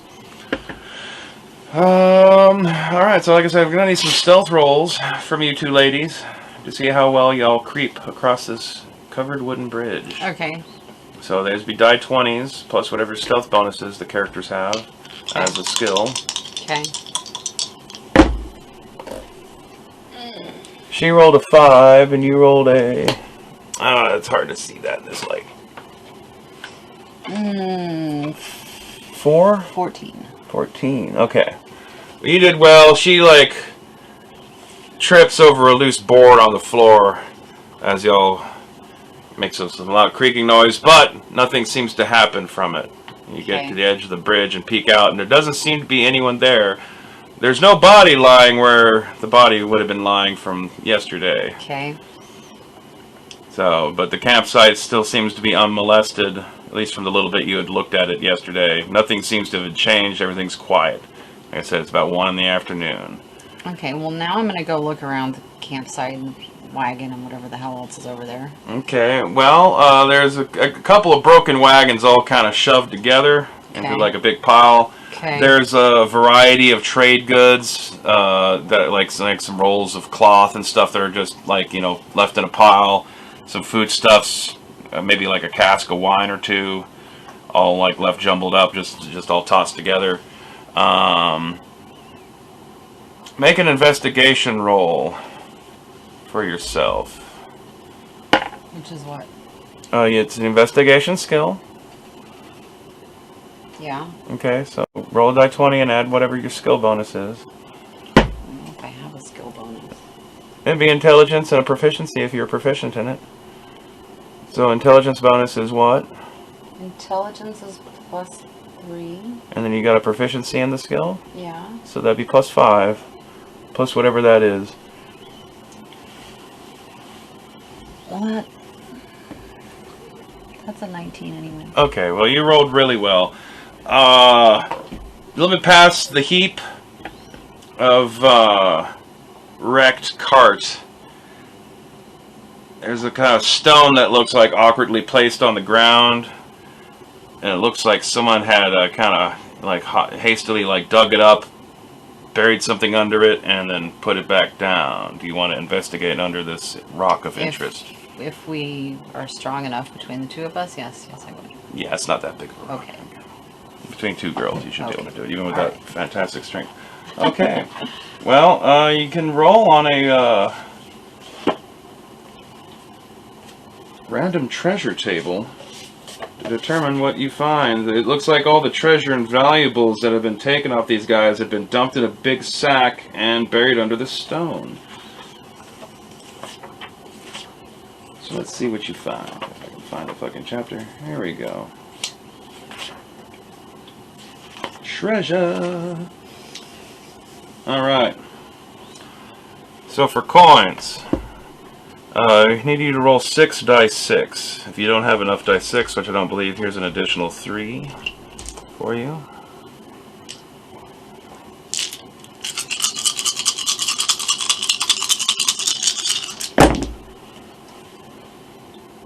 Jesus. It's 23. 23 times 100, so 2,300 copper coins.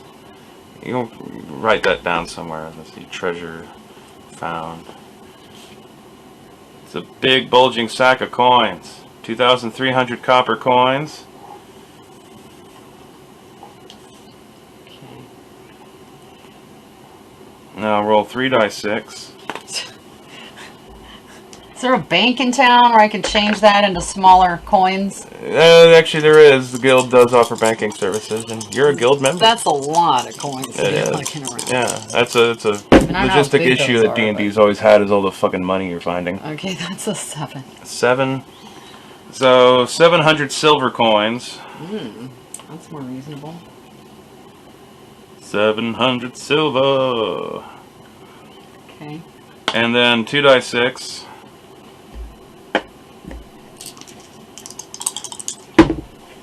That is 5. 50 gold coins. Alright. And then I need you to roll a percentage dice. I mean, I guess we're going to teach you how to roll percentages. Take your 2 die 10 that you have. Take 9. Wait, what? These are 10-sided die.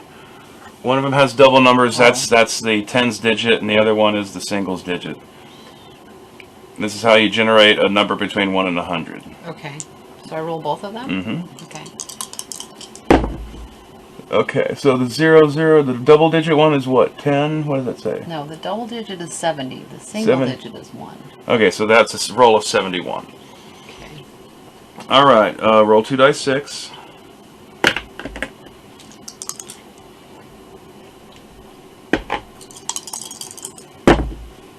That's 5. Okay, so you found 5 gems worth 50 gold each. Okay. And then you get to roll 1 die 4 times on magic item table B. 1 die. Roll a die 4. Okay. 3? Okay. And you finished writing down the gems you got? Yeah. Okay. Alright, so I need you to roll percentage dice 3 times. The 2 die 10 percentage dice. That's 0, 0, and 1. So that would be 1. Yeah. Okay, you found a potion of greater healing.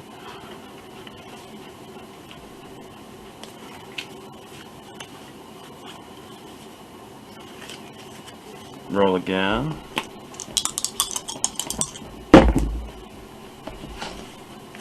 That looks like 80 and 0. So 80. Found an elemental gem.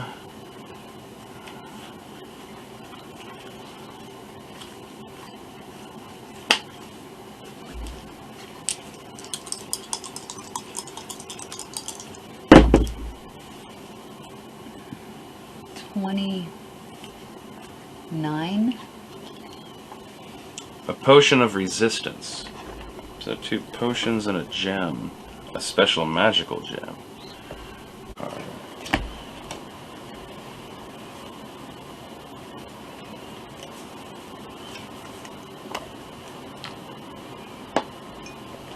And on the back of the cards it tells you what the item does.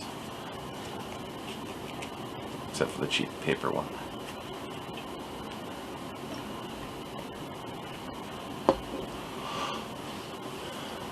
Jeez. 4d4 plus 4? Yeah. And greater healing is more for higher level characters. It's like the very first healing potion you can get is one of the strongest healing potions you can have. It'd almost be better to hold on to it and then sell it. Because you can buy yourself a couple of regular healing potions and still have money to spare. And that's true with a lot of magic items. Is like you can always, if you don't want them, you can always hold on to them and sell them at a magic shop or try to find an individual buyer for the more rare, pricey things. Not everyone's always going to have the 80,000 gold to buy what you have on you, kind of a thing. So sometimes it takes some searching to find a buyer. Now, what does the potion of resistance do? Potion of resistance. When you drink this potion, you gain resistance to one type of damage for 1 hour. The DM chooses the type or determines it randomly from the options below. What's the die roll for that? D10. Okay, I'm going to roll a d10. Let's see what kind of potion of resistance you got. 10. Okay, it's thunder. Okay, so if someone uses concussive thunder damage on you, there are spells like that that is someone use like a concussive thunderclap kind of thing. Yeah. Yeah, you only take half damage from it. Okay.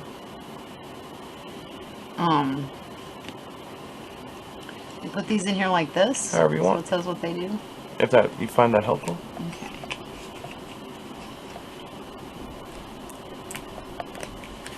And then when you use it, you can just hand it back to me.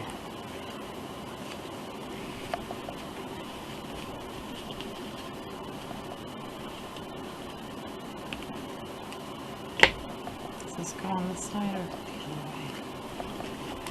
It's going to be difficult. This one first.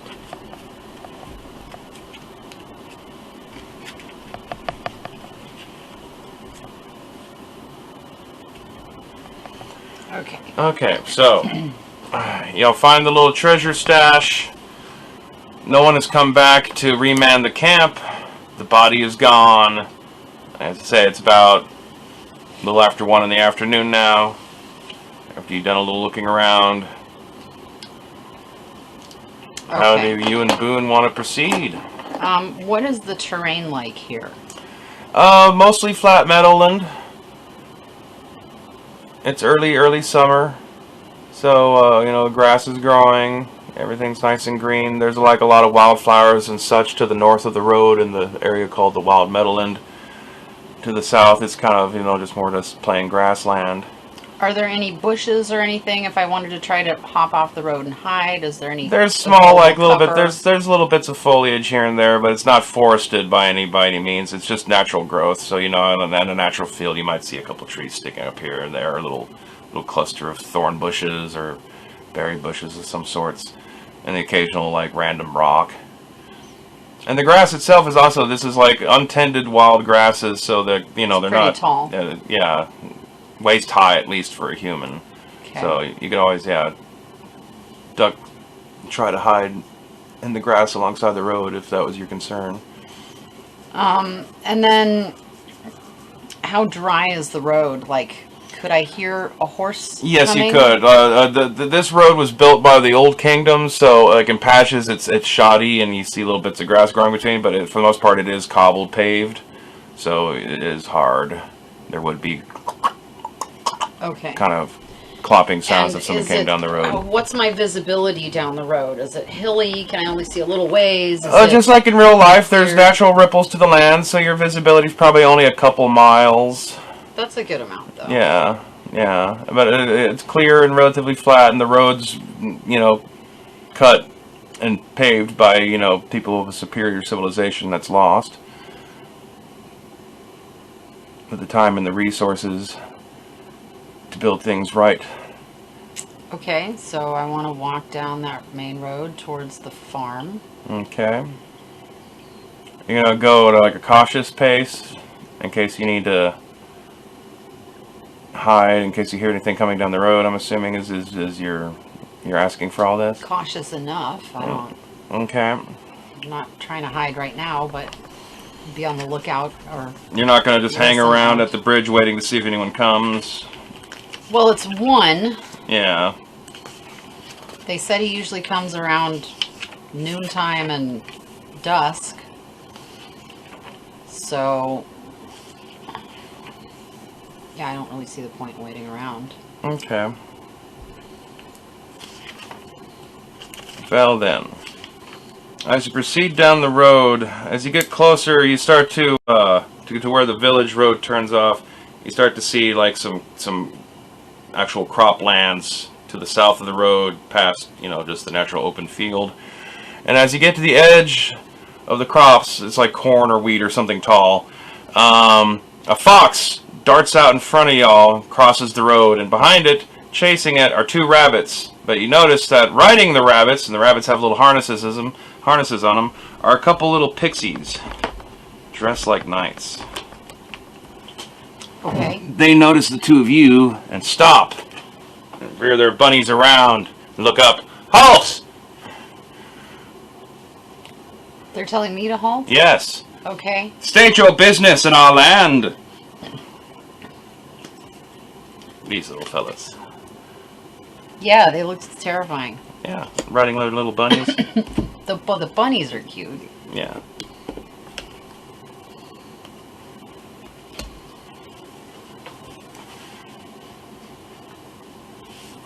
They're asking you what you're doing No, here. I know. I'm just wondering if I want to look at that one while I'm talking to it.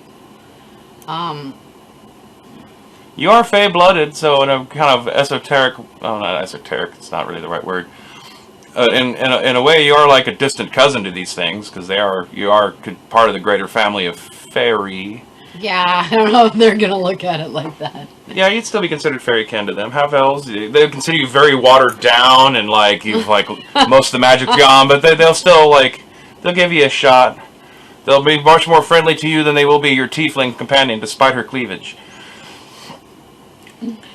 What about her cleaver? I know, she has no cleaver. No. Just swords. Okay, well, I would just tell them the truth. I would say that, investigating the tales of a witch or sorceress of some sort who has, enamored these children away with her, and just trying to figure out what's going on. Okay, you're talking about... Okay, they tell you they're a little spooked by your mentioning of this. If they're going to the village, they tell you that Freeman Farms is being drawn into the Deadshire.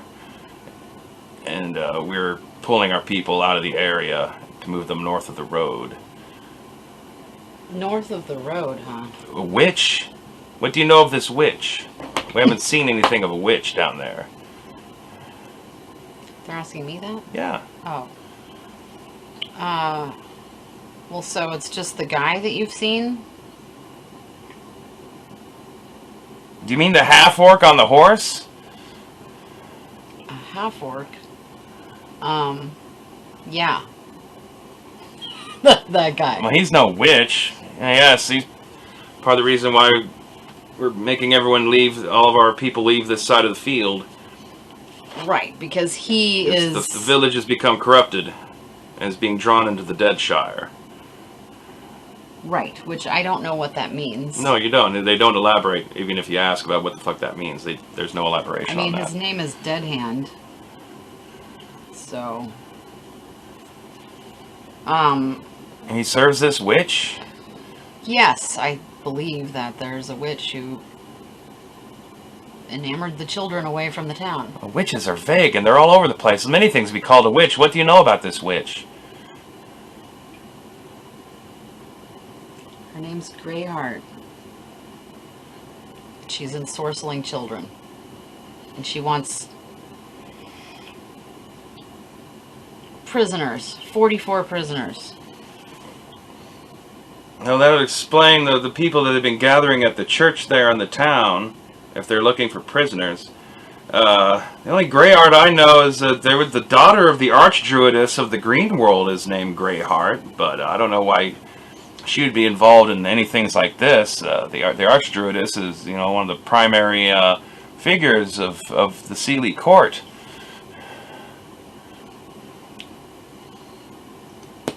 Okay, well...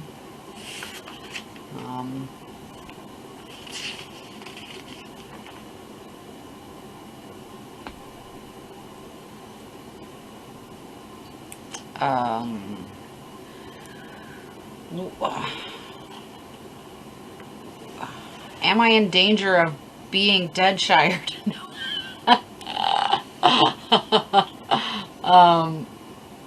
I'm trying. What I want to ask is like, is there an energy suck in the farm? Like, am I going to be ensorcelled by going near there, or am deadened, or? Nothing like that. It's not going there. In and of itself won't kill you. The fairies do say that there's like a lot of activity with the people there today, and they're hearing a lot of hammering and such, and other noises of bustling activity, like they've been doing something frantically today. And that's also part of why they're like finally like, okay, we're just getting all of our fairy friends out of these crop fields and out of the fields around this town. Because it's being drawn into the Deadshire, whatever that means. He does recognize the name of Greyheart as the name of the daughter of the Wood Elf Archdruid of the Green World Forest.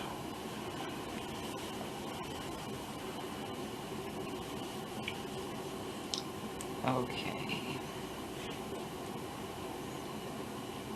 All right. Well, so are they going to let me pass? They will let you pass, Okay. and they'll move on. Unless you want to try to talk them into accompanying you or something. Well, I don't see why they would want to do that.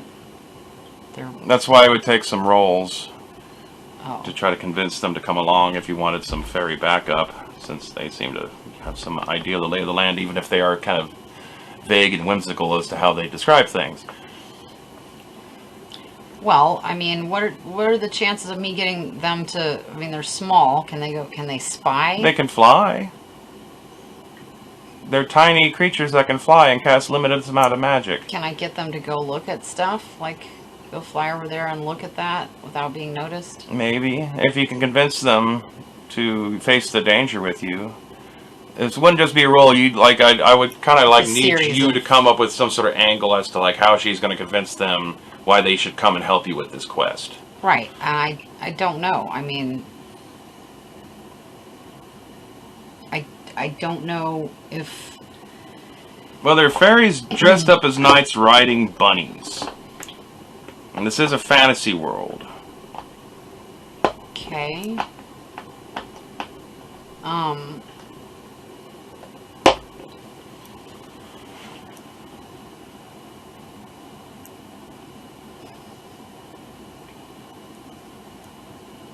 Or you can just pass on by. Like, I'll handle this at the fairies. Thanks for the information. I'll keep my head up. It's not necessary. As Yeah, you're saying, I- it's something I you could know. do before you leave them beyond. I'm thinking about it. 'Cause I don't actually know anything about fairies. And Restless Nights riding bunnies doesn't really tell me anything.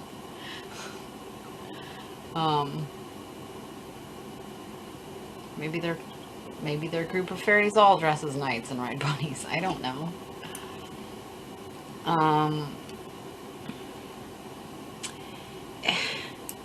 Is there a risk of other places nearby being drawn into the Deadshire?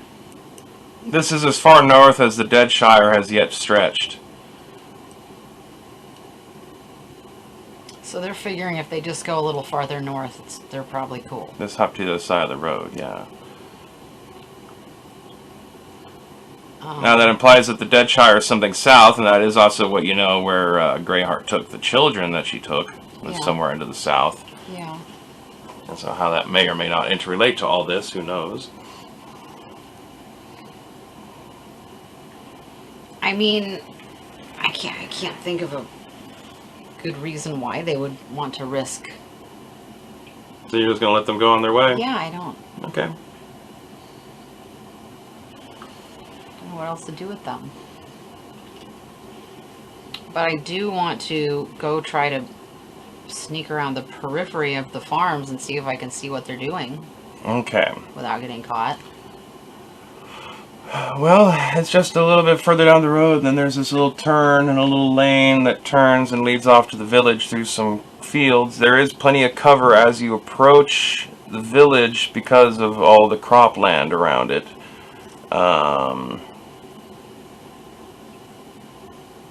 It's basically as the road just curves and goes down, and just after the curve, there's just buildings straight down it. And other than that, it's a real just simple layout. There's no side streets or anything. Just 2 rows of houses along a lane. At the end of the lane is a well, and the bigger building at the end of the lane on the southern side of it is like some sort of temple church building for the locals in their worship of Yondala. Okay, so in this little drawing here, this is the well would be at the very end, and this then is the well. there'd be a well, and then there'd be a church. Church Like right is about there, yeah. here. Whatever that building is, yeah. Okay. And there'd just be a little row of houses, and then it's all surrounded by crops. Can I sneak around the back of the houses Yeah. and like look? You want to do some stealth rolling? Yeah, and I want to also listen for hammering or any of the like noises, the bustling noises, to see if there's You do hear some hammering as you get a close. place I should go look. In particular, would be the source of the hammering noises. Okay.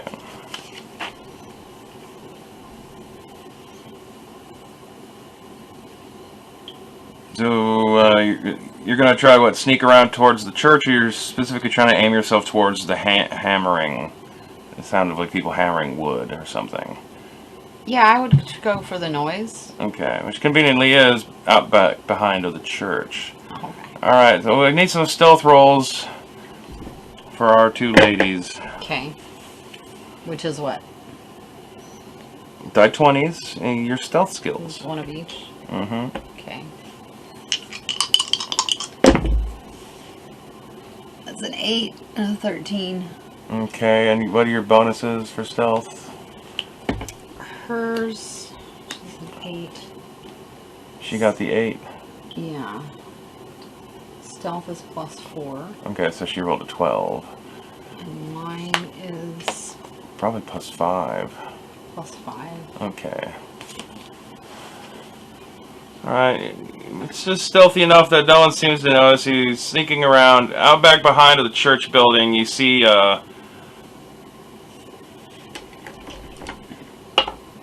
4 commoners hammering on a cart. They're trying to hammer, to attach some wheels on what looks to be a freshly built horse cart out back behind the church.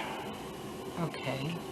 They're also, as you can see, wearing those odd hooded outfits that looks like stuff has been hastily sewn on to kind of give them an animal man kind of thing if you weren't looking up at them close or something. similar to the two guys that were at the bridge yesterday. All right. From behind the church, that's about all you can see. There's just the four guys who are hammering away, trying to slap together a horse cart. There's another horse cart that looks finished that's parked a little off to the side of the building. Okay.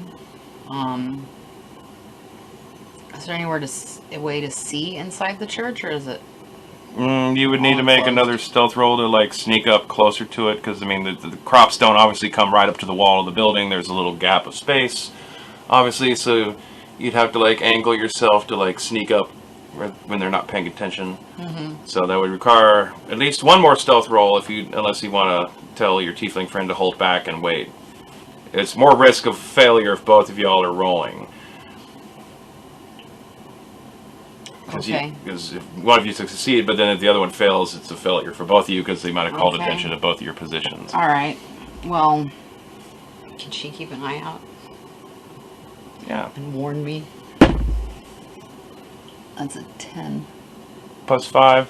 Good enough. Okay, you can sneak up, Fine. look through one of the little windows of the building. Inside, you see the cloaked man standing over by like a pulpit kind of thing at the back of the room. Over where the pews would have been, they've like all the chairs and stuff have been like pushed out of the way, and you see a group of what you were guessing are your traveling merchant prisoners.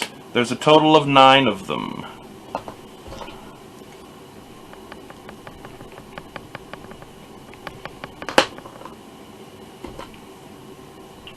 Okay.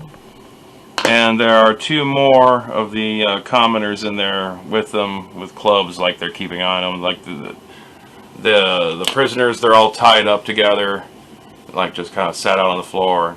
Like I say, you got a couple guards smacking their clubs into their hands.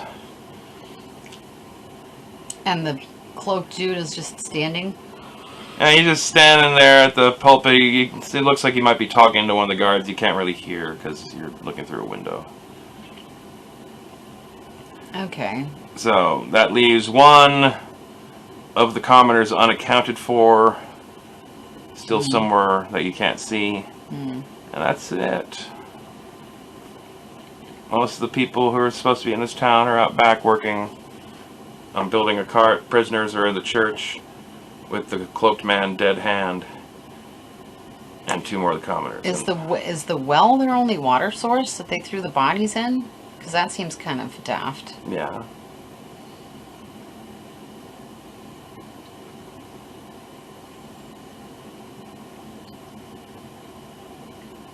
Yeah, these people have all lost their minds.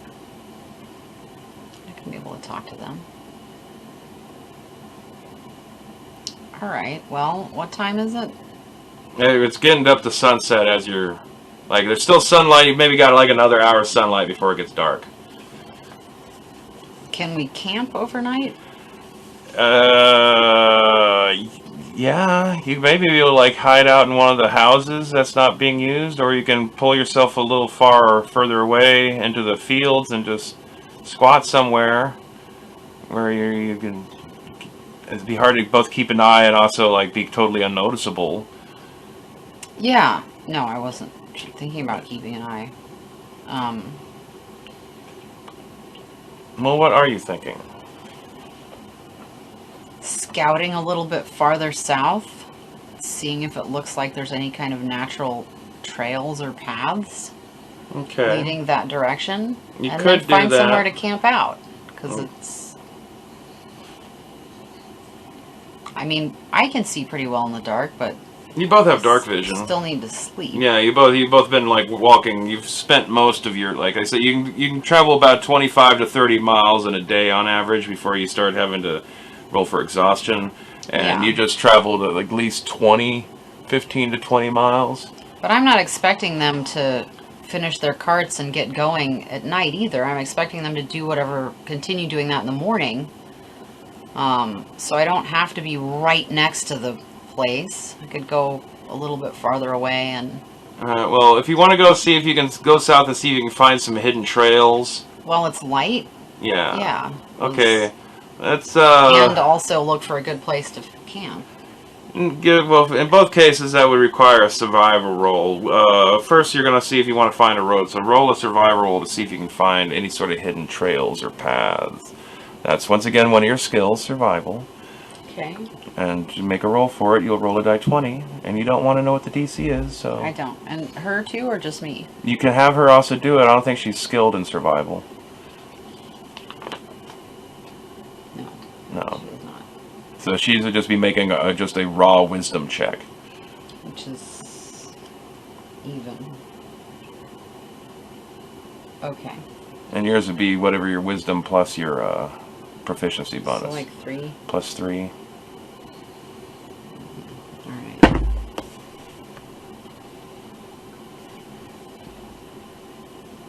16. 16. All right. A couple miles south, just past the crops, you do see what broken ruins of what looks seems to be a little road. That's kind of where you don't know where it might have originally come off of this road actually, but where this veers, it originally continued on and then went on down this way. Okay. But of course, you can't travel that far down to see. But there's a little path that kind of leads south towards this river. Okay. Probably a bit straighter than that. Well, it's in pencil. We can fix it. Yeah. Also, I can't see from here. I just see the start of it, so I'm like, it Yeah, goes that there's way. a path that heads south, and you know how to I get don't to really it. know. So you're gonna set up camp. Yeah. Okay. Your passive perceptions. Well, that's not even say. As you're setting up, as the two of you are setting up camp, you both start hearing a bunch of noises coming through the fields of like something large pushing its way. You hear some voices and grumbling and like, "Ho, boys! Ho, lads! Get this shit moving!" All that kind of crap. You have a little bit of notice to try to make a couple of stealth rolls to hide before two wagons loaded full of prisoners and commoners come popping out of the fields and start going down that path. Okay. So, stealth That's rolls. 2 of us. Yeah. Okay. Well, I only got an 8. Plus your stealth of 12, so 5, so you got a 13. Okay. She got an 18. Okay. Alright, you'll both manage to duck. Luckily you didn't start a campfire or anything, but you Luckily, we're slow. So- Dicking around. you duck behind some bushes or some rocks at the edge of this broken down trail and watch as they get the two carts aligned. The cart in the lead is being driven by the cloaked man. As you can also see him closer now, and you can actually see under his hood, it is a half-orc man. You can tell by his facial expression, his facial features. He's got those little kind of wincy half-tusks and stuff like that. And it seems that all the commoners are there. They didn't look like they left anyone behind in the town, and they got all these prisoners bundled up and separated into two So there's 7 groups. commoners, 9 prisoners, and a half-orc. Yeah. Spread across 2 carts. Each cart's being pulled by a draft horse. And they're just moving at a steady clip. It's like they seem to be in a hurry. They're getting the fuck out of there.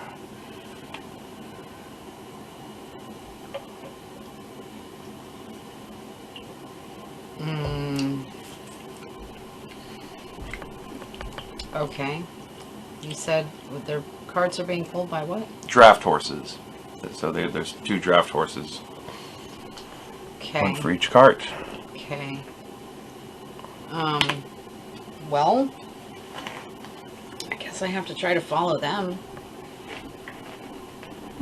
Am I gonna pass out from exhaustion at some point, or? Yeah, y'all are both kind of at the end of your days, so like you can push on for several hours trying to keep up with them, but as each hour you're going to have to make exhaustion rolls, and yeah, that'll have increasing. If you fail them, you get increasing levels of detrimental effects to you as you go along. For every extra hour you push yourself past this point to try to follow them. Well, do these people seem enchanted enough that they're going to push through? Because they've been working all day building these carts. Yeah, but they're not actually walking now. They're in the carts.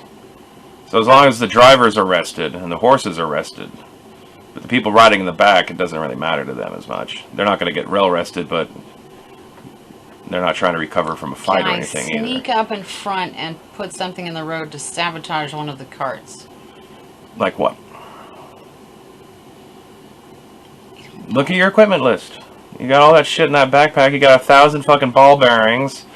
You got a gem that explodes into a fire elemental. Well, You I could don't just need toss it in that front of to them and suddenly have a sabotage the fucking fire elemental fucking pop up right in front of the lead cart. That would stop them. I don't know. You have arrows. You have both of you people have fucking short bows. You could shoot the horses, I don't want to shoot the horses. but they're evil Fucking horses. rude. They're not evil. They have glowing red eyes and evil iron barding. You didn't say that. You said they No. were draft horses. They're perfectly normal horses. But someone branded "fuck you" on them. Fuck you, Nofera. No, they branded didn't. right there on their sides. No, they didn't. Just like a My Little Pony. Got Cutesy a mark. crowbar, a hammer. I don't know what pitons are. Pythons, those are the things you use to hammer into a cliff so you can secure a rope on it and climb up a cliff. Okay. It's like a metal stake. 50 feet of rope, rations, tinderbox, water skin. That's not super helpful in this situation.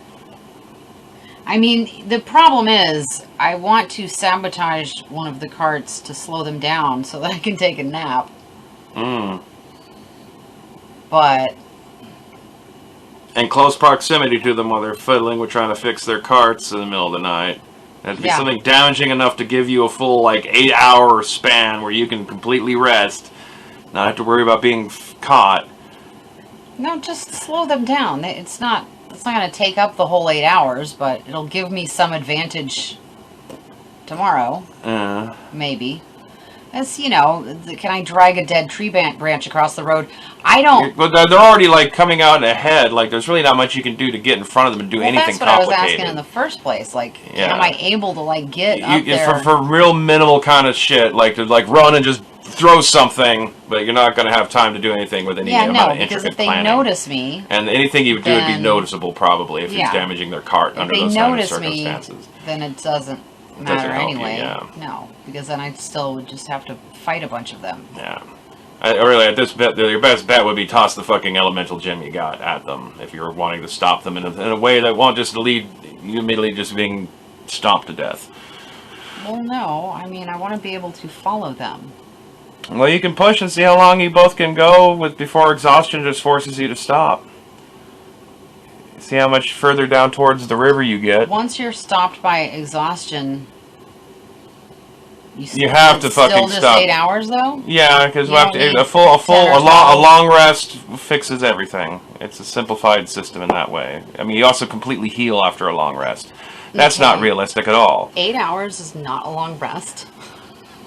It's not a realistic game in that fashion. This is a fantasy world. This thing's got to be streamlined and simplified in a few ways, just for simplicity's sake of play.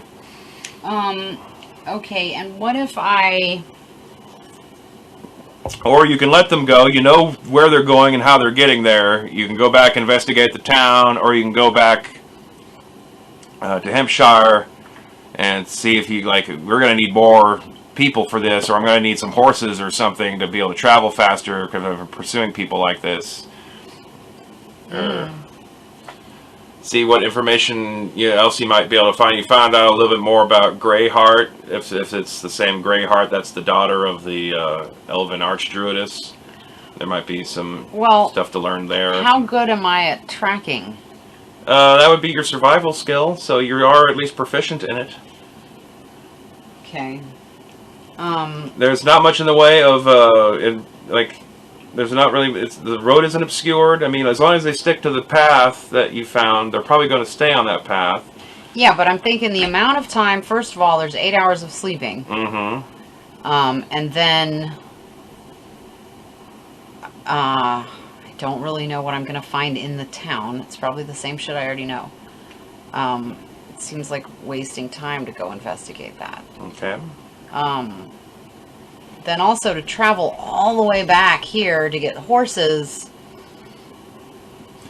is the time I would save ultimately going after it. Because I don't know how long this road goes. Yeah. You And just I don't wanna know go when they south. might branch off of it. Yeah. Or when Well, they the best go thing into a you do forest then full is of just fucking push spiders. yourself as far as you can into the night, and then you're just going to have to stop and rest and get up in the morning and just try to catch up with them. Because at some point they are going to have to stop so that their animals can rest. So maybe Right. if you're lucky, you can close the gap or at least stay close enough behind them that you can still maintain tracking them until they finally get to where they're going and stop, and you can catch up for the right way. All right. So, All right. I'll try to do that then. all right, well, every mile we go down, like, see, it's 2 miles an hour. You're going to have to be going full speed to catch up. So you're going to be able to make 3 miles an hour. So you'll be able to go 3 boxes for every hour you roll here. So to get down to this point and stay right behind them, you're going to need Constitution saves from both of y'all. Okay. Which is what? Okay, up here, you know that box that's got all your savings throws. Oh, uh-huh. Mm-hmm. And So, it's a what? Constitution. Constitution is just dead even. On both of them? Hers is a +1. Okay, well, that's what you get. So for you, for your first exhaustion roll,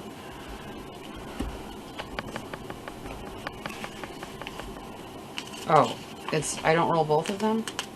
you can if you want at the same time, or you can roll them No, separately. I mean me and her. Yeah. Okay. 13 and what? 6. Okay, so she passes hers, but you get level 1 exhaustion.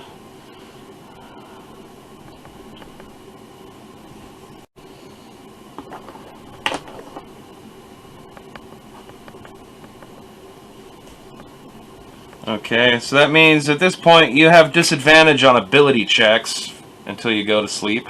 Okay. For your second hour, for another 3 squares down. Roll again. Okay.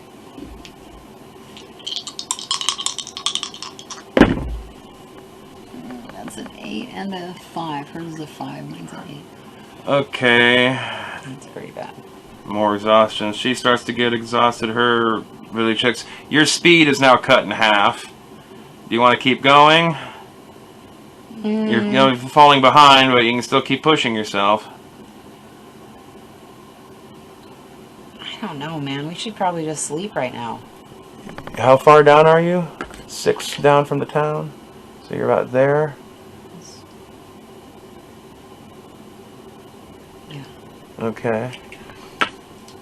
I mean, you're way before you exhaust yourself to death. Yeah, I know, but But in order for her, she's going to have to slow herself down a bit to keep pace with you unless she just gets up ahead of you. But I'm assuming you're going to want to have them stay together. yeah. Okay, so do you stop there to rest out the night, or do Yeah, you push more? No, because I'm getting farther behind anyway. I can go Okay. faster after I've slept. All Try to right. catch back up. And maybe they also stopped and took a break at some point while I was asleep. How many miles are we away from the river? 1, 2, 3, 4, 5, 6, 7, 8. There's 6 squares, 6 miles away? unless the road's... No, it's pretty much a straight path straight to the river. Yeah, it's still it's still a bit too far and dark. You don't really can't really see anything that's along the riverside yet. You're not even only just vaguely familiar with the topography of the land to even know that there's a river should be somewhere up ahead. But it's not like you've ever laid eyes on it yourself. Okay, well.